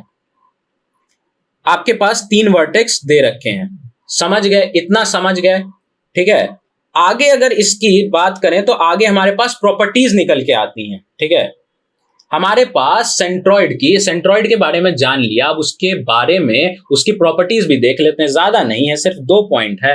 2 पॉइंट में पहला पॉइंट क्या कहता है कि हमारे पास जो सेंट्रॉइड है ना वो ट्रायंगल को 6 इक्वल एरियाज में डिवाइड कर देता है, समझ गए? अब वो क्या भैया, वो ये क्या बोला, दिखाते हैं आपको। देखो ये जो आपका ट्रायंगल है, जब आप इस पे मीडियन को इंटरसेक्ट करवाओगे और सेंट्रॉइड बनाओगे ना, तो आपके पास ये 1, ये 2, ये 3, ये 4, ये 5 और ये 6 इक्वल एरियाज में ये ट्रायंगल डिवाइड हो जाएगा, जिससे आपका सेंट्रॉइड प्रूफ होता है कि ये ट्रायंगल का जो इक्वेशन है ये सेंट्रॉइड पे ही सॉल्व होगा। अब कहां फंसोगे भैया, ये तो समझ आ गया, फंसोगे कहां? फंसोगे हम बताते हैं कहां वो आप फंसोगे। ये देखो कभी कभी ना, क्योंकि यहां पे तो आपने प्रॉपर्टीज में पढ़ लिया कि हमने जो ट्रायंगल है जो सेंट्रॉइड बन के आएगा वो 6 इक्वल एरियाज में डिवाइड होगा, लेकिन कभी कभी क्वेश्चन ना इन 2 ट्रायंगल्स को एक साथ कंबाइन कर देगा और बोलेगा आपको 3 इक्वल एरियाज में ट्रायंगल को डिवाइड किया गया है। तब तो तुम फंस जाओगे ना। तब तो आपने तो बोला कि प्रॉपर्टीज में तो 6 लिखी थी, यहां तो 3 आ गया, अब कुछ समझ नहीं आ रहा, यहां ही फंस गए, यही अटक गए। अटकना नहीं है, बस योद्धा वाली दिमाग लगानी है, ठीक है। तो ये देखो कि आपको कभी कभी ना 2 ट्रायंगल को कंबाइन कर दिया जाएगा और एक ट्रायंगल को, ये भी तो एक ट्रायंगल फॉर्म कर रहा है ना आपका, ये जो एरिया है, ये जो आपका एरिया है, ये भी तो आपका एक ट्रायंगल फॉर्म करेगा, करेगा नहीं करेगा बोल दो। ये जो एरिया है ये भी आपका एक ट्रायंगल फॉर्म कर, और ये जो एरिया है ये भी आपका एक ट्रायंगल फॉर्म करेगा। ये 1, ये 2 और ये 3। क्या लगता है सवाल ऐसे भी बन सकते हैं? बिल्कुल बन सकते हैं। इनमें भी हमें यही फॉर्मूला अप्लाई करना है, और ये फॉर्मूला इतना काम का है, कहीं भी अप्लाई करो आंसर पट से निकाल के दे देता है, ठीक है। पहला तो ये चीज हो गया। दूसरा क्या कह रहा है, centroid always divides median into 2:1 ratio vertex, ठीक है। 2:1 का मतलब क्या हुआ भैया? भैया ये 2:1 रेशियो बड़े देर से सुन रहे हैं हम, ठीक है। तो 2:1 का मतलब अगर हम यहां देखें तो हमारे पास ये जो एरिया है, मान लो एक जो ये जो मीडियन है हमारा, इसको हम अगर देखें तो 2:1 में कैसे ये डिवाइड होगा। ये जो बड़ा वाला पार्ट है ना, 2 पार्ट बन के आ रहा है। अगर तुम इंटरसेक्शन देखो, एक ट्रायंगल का इंटरसेक्शन देखो, ये आपका एक ट्रायंगल है और इस ट्रायंगल का मीडियन का इंटरसेक्शन देखो, तो ये हमेशा ही कुछ इस तरह से बन के आएगा कि एक जो साइड होगा इसका बड़ा होगा, एक जो साइड होगा उसका छोटा होगा, ठीक है। एक जो साइड होगा इसका बड़ा होगा, एक जो साइड होगा उसका छोटा होगा, एक जो साइड होगा बड़ा होगा, एक जो साइड होगा छोटा होगा। तो जो बड़ा साइड है उसको हम 2 ले लेंगे, जो छोटा साइड है 1 ले लेंगे। बुझ गए? बोलो एकदम। तो कमेंट में करना जरूर कि बताना जरूर बुझ गए या नहीं बुझे। आगे बढ़ते हैं, ठीक है। बताते हो तो पता चलता है कि पढ़ाई हो रही है, समझ आ रहा है, ठीक है। आगे देखें तो प्रॉपर्टीज ऑफ सेंट्रॉइड हमने देख लिया। अब हम बात करेंगे हमारे दूसरे पॉइंट, इन सेंटर की। इन सेंटर की, इन सेंटर क्या होता है भैया? तो ये देखो, इन सेंटर हमारा जो साइड्स का, जो हमारा इन सेंटर में हमने क्या बोल रखा था, पहले ये पढ़ लो। ये मैं आपको ना प्रोवाइड करा दूंगा, ये थोड़ा सा गंदा हो गया। इन सेंटर आपका इंटीरियर एंगल बाइसेक्टर, तो एंगल बाइसेक्टर आपका इन सेंटर, तो एंगल बाइसेक्टर ले लो, ठीक है। इंटीरियर एंगल बाइसेक्टर आपका ये जो साइड होगा, ये जो एंगल होगा, इसका एंगल बाइसेक्टर ये होगा। होगा नहीं होगा? जैसे देखो बताता हूं मैं, ये देखो ये जो आपका बी वर्टेक्स दे रखा है उसका साइड ये होगा, इसका आपका बाइसेक्टर ही इसका एंगल बाइसेक्टर होगा, होगा नहीं होगा। ये जो वर्टेक्स दे रखा है सी, इसका आपका अपोजिट साइड जो होगा वो उसका एंगल बाइसेक्टर होगा। और ये जो दे रखा है ए वर्टेक्स, यानी जो वर्टेक्स दे रखा है उसके अपोजिट साइड का जो कहते हैं ना दो टुकड़ों में एकदम इक्वल बांट देना, उसका अपोजिट साइड का ही जो बाइसेक्टर होगा वही उसका एंगल बाइसेक्टर बनेगा। समझे क्या? ठीक है, समझे क्या कि वर्टेक्स के अपोजिट साइड का बाइसेक्टर, इक्वल बाइसेक्टर, ठीक है, ही हमेशा उसका एंगल बाइसेक्टर कहलाएगा। तो अगर यहां हमने ए ले लिया, इसका ये इसका साइड हो गया, ए का साइड ये हो गया अपोजिट साइड, बी का ये अपोजिट साइड हो गया और सी का ये वाला अपोजिट साइड हो गया। समझ रहे हो? अब इसका जो पॉइंट ऑफ इंटरसेक्शन आता है हमारे पास वो बन के आता है इन सेंटर, हम उसे इन सेंटर कहते हैं। एंगल बाइसेक्टर को ही हम हमेशा इन सेंटर कहते हैं। इसे हम अगर कुछ इस तरह कर दें, देखो आपको मैं समझाता हूं, ये अगर आपको इस तरह से दिखे जो मैंने इससे पहले बनाया था, तो अब आपको क्लियर कट हो रहा होगा कि इस जो बाइसेक्टर है एंगल बाइसेक्टर, उसके इंटरसेक्शन वाले पॉइंट को हम हमेशा इन सेंटर कह के रख देंगे। अब इसको निकालने का भी फॉर्मूला है भैया, क्या है ये देखो, यहां हमने लिख रखा है। हमारे पास जो साइड दे रखा है, हमारे पास जो साइड दे रखा है वो साइड हमने ले लिया और उसका x1, हमारे पास जो वर्टेक्स का x1 है और उसका साइड उसे ले लेना है।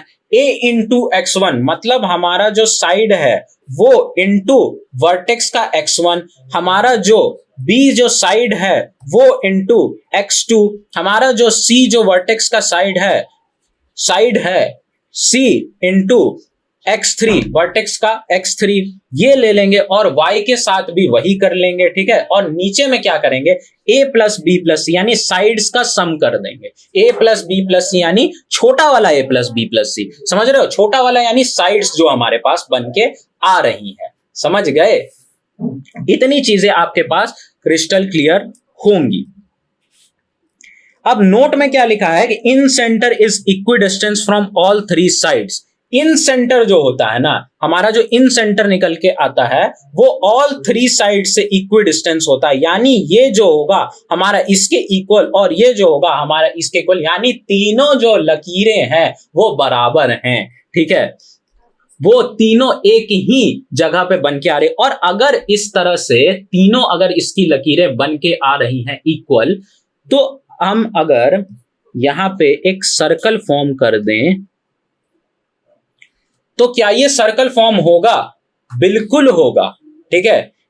ट्रायंगल के अंदर जब इन सेंटर फॉर्म होता है तो उसके अंदर सर्कल फॉर्म करना पॉसिबल है, बिल्कुल है, ठीक है। और ये जो साइड इसका होगा ये रेडियस कहलाएगा और इसको हम डिनोट करते हैं छोटा आर से, छोटू आर से, ठीक है। तो ये चीज हमने देख ली और ये हमारा इन सेंटर बन गया। तो इतना समझ गए होगे, सेंट्रॉइड और इन सेंटर तो समझ गए होगे, और ये भी देख लिया होगा कि ये हमेशा ये जो इंटरसेक्शन है, ये जो हमारी मिलाव है, ये जो दो लाइनों की मिलाव है, जुड़ाव है जो कह लो, ये हमेशा ट्रायंगल के अंदर बनेगी। समझ गए? अब आगे देखें तो प्रॉपर्टीज क्या कहता है। प्रॉपर्टीज हमारे पास है इन सेंटर की प्रॉपर्टीज, जैसे हमने देखी थी ना सेंट्रॉइड की प्रॉपर्टीज, वैसे ही हम देखेंगे हमारा प्रॉपर्टीज, सेंट्रॉइड की प्रॉपर्टीज देखी थी, इन सेंटर की भी प्रॉपर्टीज देखेंगे। इन सेंटर की प्रॉपर्टीज हमारे पास क्या कहती हैं कि हमारे पास जो एरिया ऑफ ट्रायंगल है डिवाइडेड बाई अगर एरिया ऑफ ट्रायंगल हम अगर ले लें, area of triangle divided by semi perimeter, मतलब समझाते हैं। ये आपका हो गया एरिया ऑफ ट्रायंगल, ठीक है, ये आपका बन के आ जाएगा एरिया ऑफ ट्रायंगल, ठीक है।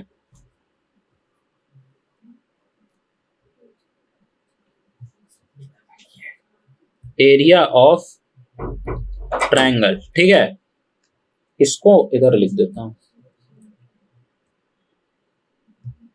ओके, सो ये आपका बन के आ जाएगा area of triangle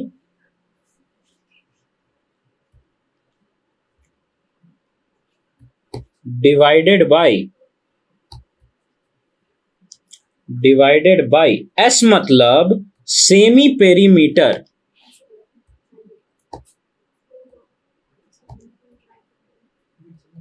semi perimeter. अब भैया ये नहीं समझ आया तो हम समझाते हैं। एक ट्रायंगल ले लो, ले लिया, एक ट्रायंगल ले लिया, अब इसको जो इसका एंगल बाइसेक्टर है, ये एंगल बाइसेक्टर एंगल को इस एंगल को बाइसेक्ट कर दो, ठीक है। जब हमने इस एंगल को बाइसेक्ट किया तो हमारे पास अगर हम पॉइंट ले लें ए बी सी, तो हमारे पास ये निकल के आ जाएगा डी, ठीक है। उसी तरह बी का भी एंगल बाइसेक्टर होगा और सी का भी एंगल बाइसेक्टर होगा, समझ गए। हमारे पास ए का भी एंगल बाइसेक्टर होगा और इसका ही तो पॉइंट ऑफ इंटरसेक्शन हमारा इन सेंटर कहलाता है। तो यही जो चीजें हैं, अब सेमी पेरीमीटर जो हमारा होता है ना, उसको भी निकालने का एक फॉर्मूला होता है, ठीक है। सेमी पेरीमीटर को निकालने का एक फॉर्मूला होता है, ठीक है। वो क्या होता है, A B plus B C plus C A, ठीक है, A B plus B C plus C A by 2, ठीक है। और हमारा ए बी जो बनेगा वो हमारा क्या होगा, वो हमारा ए होगा, यानी साइड होगा। ये जो हमारा बी सी जो होगा बी होगा, और हमारा जो सी ए होगा, वो बी सी जो हमारा होगा वो ए होगा, सॉरी ये सी होगा, ओके। और ये जो होगा बी होगा, बी बन के आएगा। ये जो चीजें हमने देखी ना इधर कि वर्टेक्स की जो साइड्स होंगी वो अपोजिट साइड्स वो निकल के आएंगी, तो वही चीजें जो होंगी इक्वल, ये जो होगा वो इक्वल होगा किसके, A plus B plus C by 2 के इक्वल होगा। इतनी बात मेरे ख्याल से समझ में आ गई होगी। तो इन सेंट्रॉइड समझ आ गया, इन सेंटर समझ में आ गया। अब अपन बढ़ेंगे ऑर्थो सेंटर और सरकम सेंटर की ओर, ये भी आपको चमका के जाएंगे, समझे। तो ये देखो, अब आपके पास पॉइंट नंबर 3 बन के आ रहा है हमारा सरकम सेंटर। ये आपको बताता है, यही आपको फंसाता है, क्या समझे। फॉर फाइंडिंग सरकम सेंटर लिख क्या रहा है, for finding circumcentre use P A बराबर पी बी बराबर पी सी। भैया समझे नहीं, हम समझाते ना भैया। देखो हमारे पास सरकम सेंटर को क्या बोला कि तुमने अगर टेबल देखा तो हमारे पास सरकम सेंटर को निकल के क्या आया कि ऑल्टीट्यूड का जो पॉइंट ऑफ इंटरसेक्शन होगा, ऑल्टीट्यूड का पॉइंट ऑफ इंटरसेक्शन हमारा, सॉरी वो आपका ऑर्थो सेंटर बन के आएगा। यहां पे आपका परपेंडिकुलर बाइसेक्टर, आप जहां पे ट्रायंगल को परपेंडिकुलरली बाइसेक्ट करोगे उसका जो आपका इंटरसेक्शन होगा वही आपका जो होगा सरकम सेंटर कहलाएगा। क्या बोला भैया, बिल्कुल समझा देते हैं। इसका अगर हम इस ट्रायंगल का, ठीक है, इस ट्रायंगल का हम अगर परपेंडिकुलर बाइसेक्टर ले लें, इसका अगर परपेंडिकुलर बाइसेक्टर ले लें, इसका अगर परपेंडिकुलर बाइसेक्टर ले लें, तो इनका जो पॉइंट ऑफ इंटरसेक्शन निकल के आएगा ना वही तुम्हारा सरकम सेंटर कहलाएगा ना, समझे, ठीक है। तो ये हमें याद रखना है कि पहला पहला हमने सेंट्रॉइड देखा जिसमें कि हमें सिंपल सा एवरेज निकाल के हमारा आंसर निकल जाएगा, यानी कि मतलब मीडियन का बाइसेक्टर निकाल के उसका आंसर निकल जाएगा। दूसरा हमने जो देखा इन सेंटर, जिसमें कि हमारा जो होगा ये पॉइंट जो कि मतलब आपको एंगल बाइसेक्टर होगा, एंगल बाइसेक्टर, ठीक है, एंगल बाइसेक्टर जो आपका होगा वो उनका इंटरसेक्शन जो होगा, उनका इंटरसेक्शन ही इन सेंटर कहलाएगा। और तीसरा में क्या कह रहा है कि आपके पास जो ट्रायंगल के 90 डिग्री के जो ऑल्टीट्यूड बन के आएंगे ना, जो उनको बाइसेक्ट करेंगे, उनका इंटरसेक्शन जो होगा सरकम सेंटर कहलाएगा। ठीक है, इतनी बात क्रिस्टल क्लियर होगी। समझ गए? समझ गए? ओके। सो अब हम अगर यहां देखें तो हमारा ये जो पॉइंट है ना, जिसको हम सरकम सेंटर कह रहे हैं, यहां से हम ट्रायंगल के आउटसाइड एक सर्कल ड्रॉ कर सकते हैं या नहीं कर सकते, ये बताना। हम ये जो पॉइंट हमारा बन के आएगा ना, यहां से हम ट्रायंगल के चारों ओर भी एक सर्कल ड्रॉ करके आ सकते हैं। ठीक है, इन सेंटर में क्या था कि सर्कल हमारा ट्रायंगल के अंदर बन के आ रहा था, ट्रायंगल के अंदर फॉर्म होके आ रहा था, और उसका जो साइड्स था वो सारा साइड्स इक्वल था। जो हमारा रेडियस था वो इक्वल ऑब्वियसली होगा, इसलिए वो हमारा छोटू आर वो रेडियस बन गया। ये जो हमारा छोटू आर है वो रेडियस बन गया और अंदर एक सर्कल फॉर्म हो गया। लेकिन इसमें हमारा जो पॉइंट है वो जो सर्कल फॉर्म करेगा वो बाहर भी कर सकता है। ठीक है, सरकम सेंटर की बात मेरे ख्याल से पूरी हो गई, सिंपल सी चीज थी। आगे अगर हम देखें तो हमें मिलता है ऑर्थो सेंटर। ऑर्थो सेंटर, ठीक है, हमारा चौथा पॉइंट जो है ऑर्थो सेंटर। अब method of finding ortho centre, ठीक है, right equation of any altitudes and solve them.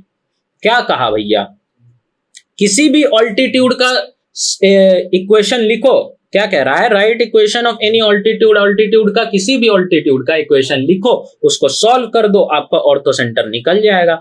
तो ऑर्थो सेंटर सबसे पहले अगर हम देखें तो ऑर्थो सेंटर क्या था, तो ऑल्टीट्यूड का ही तो ऑल्टीट्यूड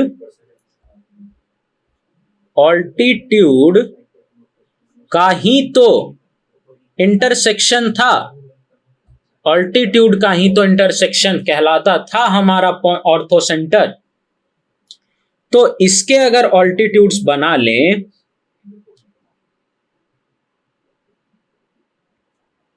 ये कुछ इस तरह से बन के आ जाएगा, इस तरह से।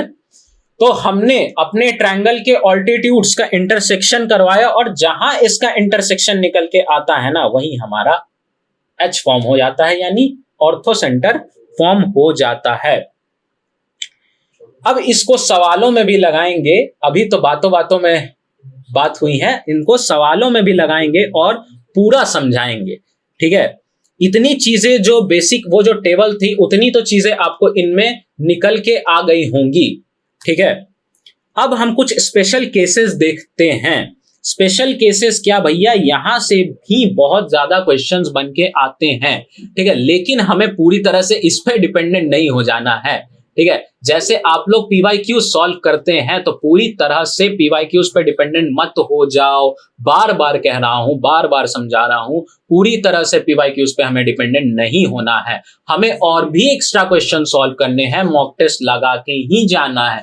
नहीं जाओगे फायदा नहीं मिलेगा, ये बात ध्यान में जरूर रख लेना। हर चीजें प्रीवियस चीजों पे बेस्ड नहीं होती।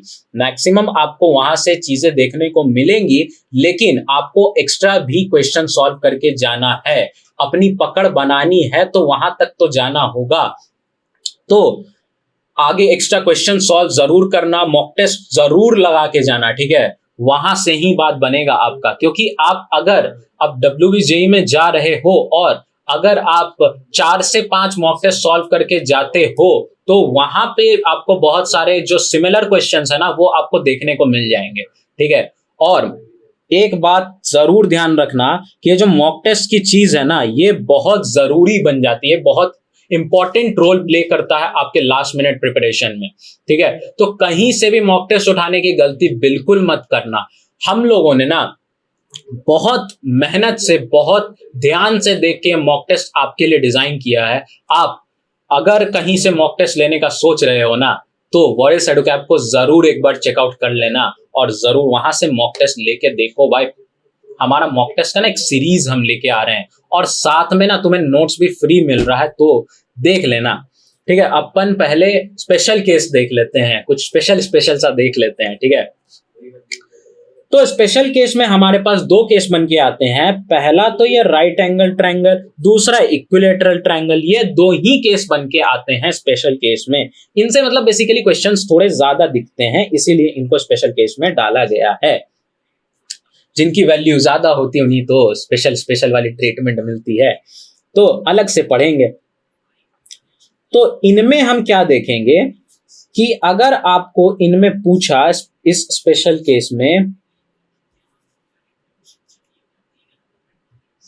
इस स्पेशल केस में कि पहले तो जो ट्रायंगल आपको, मान लो एक ट्रायंगल दे रखा है, सबसे पहली बात आपको एक ट्रायंगल दे रखा है, तो आपको क्या करना है, आपको पता लगाना है कि वो राइट एंगल ट्रायंगल है, वो राइट एंगल ट्रायंगल है या वो इक्विलेटरल ट्रायंगल है।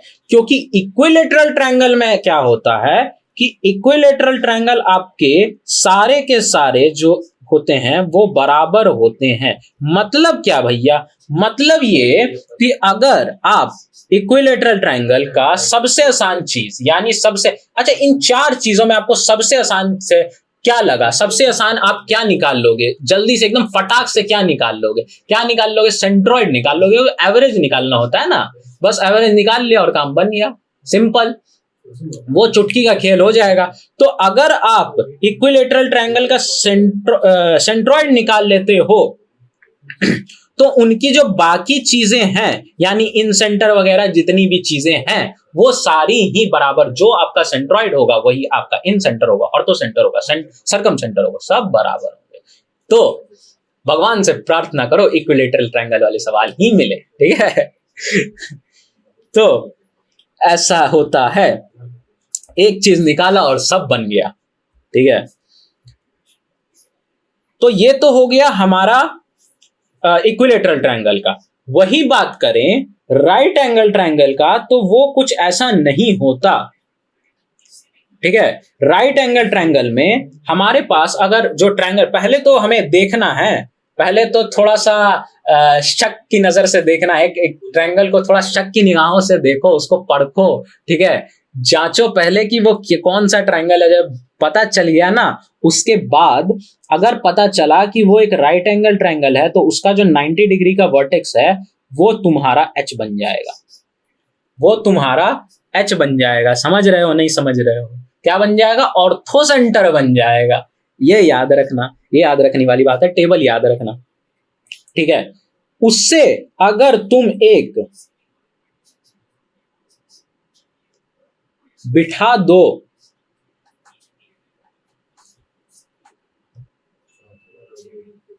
उससे एक ऑल्टीट्यूड निकाल के अगर बैठा दो, तो वो बन जाएगा आपका ओ बन जाएगा। क्या बन जाएगा भैया, सरकम सेंटर बन जाएगा, समझे, सरकम सेंटर बन जाएगा।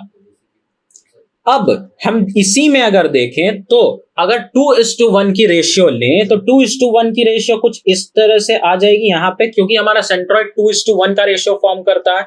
तो 2:1 का रेशियो अगर फॉर्म करेगा तो हम इसे कुछ यहाँ ले लेंगे, यहाँ हम अज्यूम कर लेते हैं, और ये हमारा सेंट्रोइड बन के आ जाएगा। समझ में आया क्या? तो पहले ना हमें ट्रायंगल को देखना है, उन्हें देख के हमें शक करना है और परखना है कि वो राइट एंगल ट्रायंगल है या इक्विलेटरल ट्रायंगल है। जब पता चले तो अगर राइट एंगल ट्रायंगल हुआ, यानी सब कुछ बढ़िया हुआ, एकदम सही हुआ, एक निकालो सब निकल जाएगा, ठीक है ना। सीधे लोगों में यही तो बात होती है ना, एक चीज करो सब हो जाता है, ठीक है। तो सेंट्रोइड निकालो, आपका ऑर्थो सेंटर, सरकम सेंटर, सब चीज, इन सेंटर, सब चीज उसी के इक्वल होगा। लेकिन वहीं अगर एंगल थोड़ा टेढ़ा है, ट्रायंगल थोड़ा टेढ़ा है, हमारे पास राइट एंगल बन के आ रहा है, तो 90 डिग्री का आपका जो वर्टेक्स होगा ना वो आपका बन के आ जाएगा ऑर्थो सेंटर, और उससे एक वर्टेक्स निकाल दो, उससे एक एंटी ऑल्टीट्यूड निकाल दो, जहां पे मीट करा वो बन जाएगा आपका, क्या बनेगा, वो बन जाएगा आपका सरकम सेंटर, और उस पे अगर आप 2:1 का रेशियो ले लो तो वो बन जाएगा आपका सेंट्रॉइड। बोलो बुझे कि नहीं बुझे? चलो हैशटैग जरूर देना, ठीक है, आप लोगों का हैशटैग देखने के लिए बहुत परेशान रहता हूं मैं, ठीक है। तो अब देखते हैं कुछ इंपॉर्टेंट नोट, ये कुछ बातें हैं, कुछ चीजें हैं। क्या लगता है हर्षित सर, आपके बच्चे मॉक टेस्ट खरीदे या नहीं खरीदे अभी तक? सर देखिए, मैं तो इन्हें बार बार यही सजेस्ट कर रहा हूं कि मॉक टेस्ट लेना बहुत जरूरी है। आप लोगों को बताना चाहूंगा कि उत्कर्ष सर भी यहीं पे हैं। आप लोग संडे के संडे ना जरूर से गूगल मीट ज्वाइन करो, हम लोग आपका बेसब्री से इंतजार करते हैं, बहुत आप लोगों से बातें करते हैं, बहुत आप लोगों की चीजें रहती हैं जो हम लोग वहां पे शॉर्ट आउट करते हैं, ठीक है। तो मॉक टेस्ट सर इनको बताएं कि नहीं बताएं, हमारे मॉक टेस्ट के साथ जो है हमारे शॉर्ट नोट्स फ्री में मिल रहे हैं। बिल्कुल बिल्कुल, इनको तो सब कुछ पता है, पता नहीं है इंतजार किस बात का कर रहे हैं। अरे भाई जाओ जल्दी से मॉक टेस्ट लो, नहीं तो सीट फुल हो जाएगा, ठीक है, जल्दी जाओ। मतलब हम लोगों ने ना सोच रखा है एकदम इस बार ना आप लोगों को WBJ 2025 एकदम क्रैक करवा के ही मानना है, इतिहास रच देंगे, एकदम इतिहास रच देंगे सर, बिल्कुल। ओके सो हम अपने इंपॉर्टेंट पॉइंट पे आते हैं। क्या था? मॉक टेस्ट जरूर से लो भाई, बहुत इंपॉर्टेंट चीज है, ठीक है। इंपॉर्टेंट नोट पे जाते हैं तो वो क्या होगा? For any triangle orthocentre centroid circumcentre are collinear and centroid divides orthocentre and circumcentre in ratio 2:1। क्या बोला भैया? किसी भी ट्रायंगल में जो हमारा ऑर्थो सेंटर होता है, सेंट्रॉइड होता है, सर्कम सेंटर होता है, वो कोलिनियर एंड सेंट्रॉइड डिवाइड्स, अगर वो कोलिनियर होता है, जैसे मान लो कोलिनियर मतलब क्या? कोलिनियर मतलब ट्रायंगल फॉर्म नहीं करेगा, वो स्ट्रेट लाइन पे आएगा। मान लो ये आपको कलरफुल चीजों में बात करने में ना, कलरफुल चीजों में समझाने में मजा आता है ना। तो अगर आपका जो ऑर्थो सेंटर है, ये रहा ऑर्थो सेंटर, ये रहा आपका सेंट्रॉइड, और ये रहा आपका सर्कम सेंटर, अगर ये एक ही स्ट्रेट लाइन पे है, एक ही लाइन पे ortho centre, centroid, circum centre, सब चीज एक ही लाइन पे है, तो वो इसको 2:1 के रेशियो में डिवाइड करेगा। यही कहता है हमारा पॉइंट नंबर 1। बूझे? बोलो बूझे? चलो आगे बढ़ते हैं, ठीक है। तो आगे क्या देखेंगे कि हमारे पास क्या कह रहा है? For isosceles triangle, for isosceles triangle, ठीक है। और ये जो होगा ना, ये जो चीज होगी ना, वो किसी भी, इसमें क्या होगा ना, आपको क्वेश्चन कैसे बन के आएंगे, ठीक है। किसी भी क्वेश्चन में इसको किस तरीके से इंट्रोड्यूस किया जाएगा मैं बताता हूं आपको ना। हो सकता है इन तीनों चीजों में से, क्योंकि ये तो कोलिनियर है ना, तो इन तीनों चीजों में से ये दे देगा, ये दे देगा, और इससे पूछ देगा बताओ भैया, बताओ भैया ऑर्थो सेंटर क्या है, ठीक है। या तो पूछ देगा आपको बताओ भैया आपका ये क्या कहते हैं, बताओ भैया आपका सर्कम सेंटर क्या है, ठीक है। आप ये तो निकाल ही लोगे ना, ये सेंट्रॉइड तो निकाल ही लोगे, ये अगर पूछेगा यू से निकाल लोगे, 2:1 के रेशियो में होता है, पट से एवरेज करके निकाल लोगे। यहां तक समझ गए। अब क्या कह रहा है कि for isosceles triangle, for isosceles triangle centroid, circumcentre, orthocentre and incentre are collinear. Ortho जो हमारा आइसोसेलेस ट्रायंगल होता है ना, ठीक है, आइसोसेलेस ट्रायंगल में centroid, circumcentre, orthocentre, incentre, वो जो होगा वो कोलिनियर होगा हमेशा, समझे। एक लाइन पे अगर centroid, circum centre, centroid, circumcentre, ortho centre और इन सेंटर, क्या ले लिया हमने कि अगर मान लो इधर ले लेते हैं ऑर्थो, इधर आपने ले लिया इन सेंटर, ओके अगर आपने ये चार चीजें ले ली, ठीक है, आइसोसेलेस ट्रायंगल के अंदर ये चार चीजें देखने को मिलती है ना, तो वो एक स्ट्रेट लाइन के अंदर आता है। क्या समझे? एक स्ट्रेट लाइन के अंदर, यानी कोलिनियर फॉर्म होता है। ओके, इतनी बातें आपको कुछ ये एक आधा पॉइंट थी, बस यूं ही बतानी थी, बता दी हमने। आगे हमारे पास देखे तो बन के आता है एक क्वेश्चन, सवालों ही सवालों में। चलो, सवालों ही सवालों में जवाब भी छुपा होता है, ठीक है। तो हमारे पास पूछा क्या गया, let alpha beta be centroid of the triangle. Centroid वाले सवाल आ रहे हैं, एवरेज वाले सेंट्रॉइड वाले सवाल आ रहे हैं। तो अल्फा बीटा जो है सेंट्रॉइड है ऑफ अ ट्रायंगल, ठीक है, फॉर्म्ड बाय लाइंस। अब हमारे पास साइड्स दे रखे, ये जो लाइंस बोले ना, ये इसका मतलब साइड्स हो गया। तो साइड्स दे रखे हैं 15x माइनस वाई, ठीक है, इज इक्वल टू 82। और ये हमारे पास ये दूसरा साइड दे रखा, ये हमारे पास तीसरा साइड। ये आपके पास जो तीन साइड्स दे रखे हैं, ऐसा ऐसा, ठीक है। तो ये तीन साइड्स दे दिए आपके पास, ठीक है, समझ आ गया। ये जो तीन साइड्स है, इनके इक्वेशन से अगर आप डिस्टेंस फॉर्मूला लगा लो, तो आपके जो यहां पे वर्टेक्स है वो निकल के आ जाएंगे। बोलो, निकल के आ जाएंगे? नहीं निकल के आ जाएंगे एकदम। तो आप उनको निकाल लेना, समझ गए, उनको निकाल लेना। देन क्या पूछ रहा है, alpha plus beta and 2 alpha minus beta are the roots of the equation. ये दोनों जो हैं are the roots of the equation. तो इक्वेशन क्या होगा, ठीक है, वो हमें निकालना है, हमें इक्वेशन निकालनी है। तो हम एक काम की, हमने क्या किया कि पहले आपके पास जो तीन साइड्स दे रखे थे ना, ये वाले और ये वाले, इनको आप सॉल्व करके ये निकाल लो, समझ गए, ये निकाल लो। हमने निकाल रखा है 1 और 2, ठीक है, ये आपका कुछ 1 और 2 आएगा, 1,2, ये आपका कुछ 5 - 7 के अप्रोक्स आ जाएगा, और ये आपका 6,8 के अप्रोक्स आ जाएगा, समझ गए। अब पहले तो ये कर लिया हमने, अब हम क्या करेंगे, अब हम क्योंकि हमारे पास सेंट्रॉइड दे रखा है, तो हमारे पास दो चीजें दे रखी है, अल्फा बीटा, दो चीजें दे रखी है, अल्फा और बीटा। तो अगर मैं आपको कुछ पुरानी बातों में ले चलूं, कुछ पिछली बातों को याद दिलाऊं, तो आपको कुछ यूं दिखेगा। ये तो कुछ ज्यादा ही पुरानी बातें हैं, इनमें नहीं आना है। ये देखो, आपके पास एक्स के और वाई के जो दो पार्ट थे ना, उनको आपको सॉल्व करना होगा। तो यहां पे भी आपके पास अल्फा और बीटा आ रहा है, तो x की जगह पे आप अल्फा की जगह पे आप इज इक्वल टू करके x1 x2 x3 का एवरेज ले लो, बाय 3 कर दो। और बीटा की जगह पे, समझ रहे हो ना, पकड़ रहे हो ना, बीटा की जगह पे आप क्या कर दो, y1 y2 y3 को लेके कटाक से सॉल्व कर दो। अब देखो क्या होता है, देखो यूं मस्ती में बनेगा, ठीक है, एकदम एनर्जी में रहना है, ठीक है। आजकल के ना लड़के एकदम से झुके से मरे से रहते हैं, एनर्जी में रहना एकदम, ओके, ठीक है।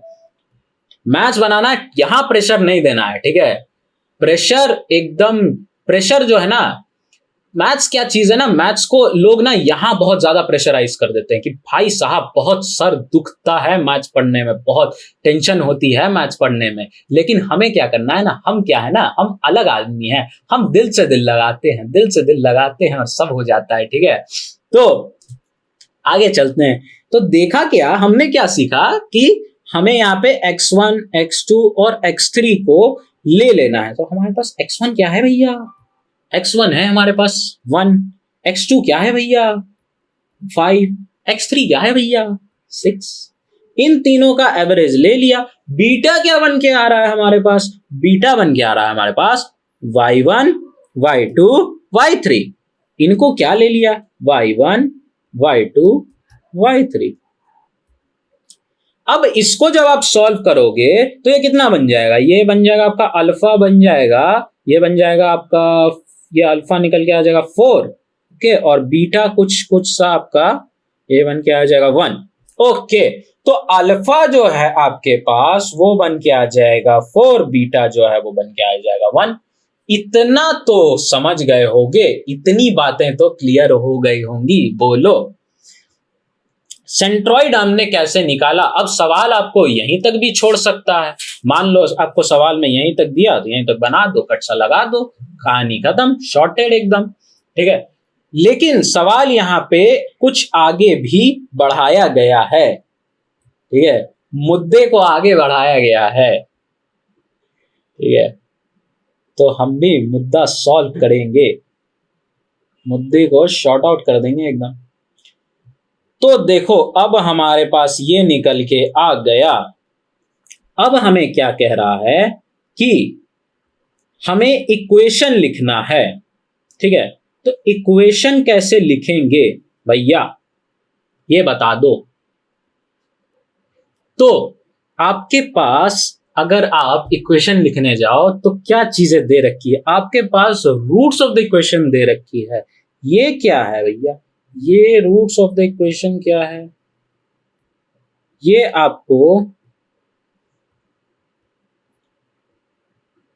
2 प्लस अल्फा प्लस 2 बीटा और 2 अल्फा माइनस बीटा, यानी आपके पास दो रूट्स दे रखी है, दो रूट्स ऑफ द इक्वेशन दे रखी है। समझ रहे हो बात, दो रूट्स ऑफ द इक्वेशन आपके पास दे रखी है। अब इन्हीं दोनों का इस्तेमाल करके हम जो है ना आपका जो मेन इक्वेशन हमें इस क्वेश्चन का निकालना है वो निकालेंगे। वो कैसे भैया, अभी बताते हैं। हमारे पास अल्फा और बीटा की वैल्यू है नहीं है, ये बता दो मुझे। अल्फा और बीटा की वैल्यू है नहीं है, ये बता दो मुझे।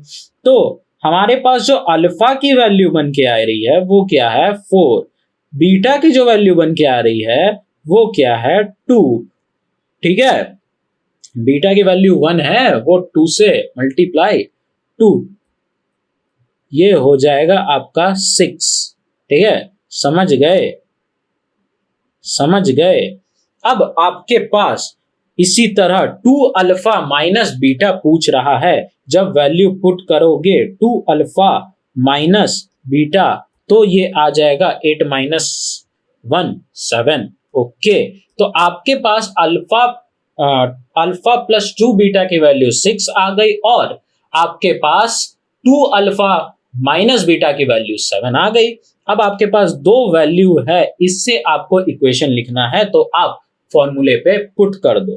क्या होता है फॉर्मूला भैया, फॉर्मूला क्या होता है भैया, तो एक्स स्क्वायर माइनस में अल्फा प्लस बीटा, क्या बोला मैंने, अल्फा प्लस बीटा, ठीक है, अल्फा प्लस बीटा। समझ गए, हमारे पास जो दो रूट है ना उनकी वैल्यू लेनी है। प्लस में हमारे पास अल्फा इंटू बीटा क्या आ जाएगा, यही हमारा इक्वेशन बन के आ जाएगा। ये जो हमने लिखा यही हमारा आंसर हो जाएगा, ठीक है, यही हमारा इक्वेशन बन के आ जाएगा। ये बताओ ये बूझे कि नहीं, ठीक है। बुझ गए तो जरूर से हैशटैग बुझ गए जरूर लिखना, ठीक है।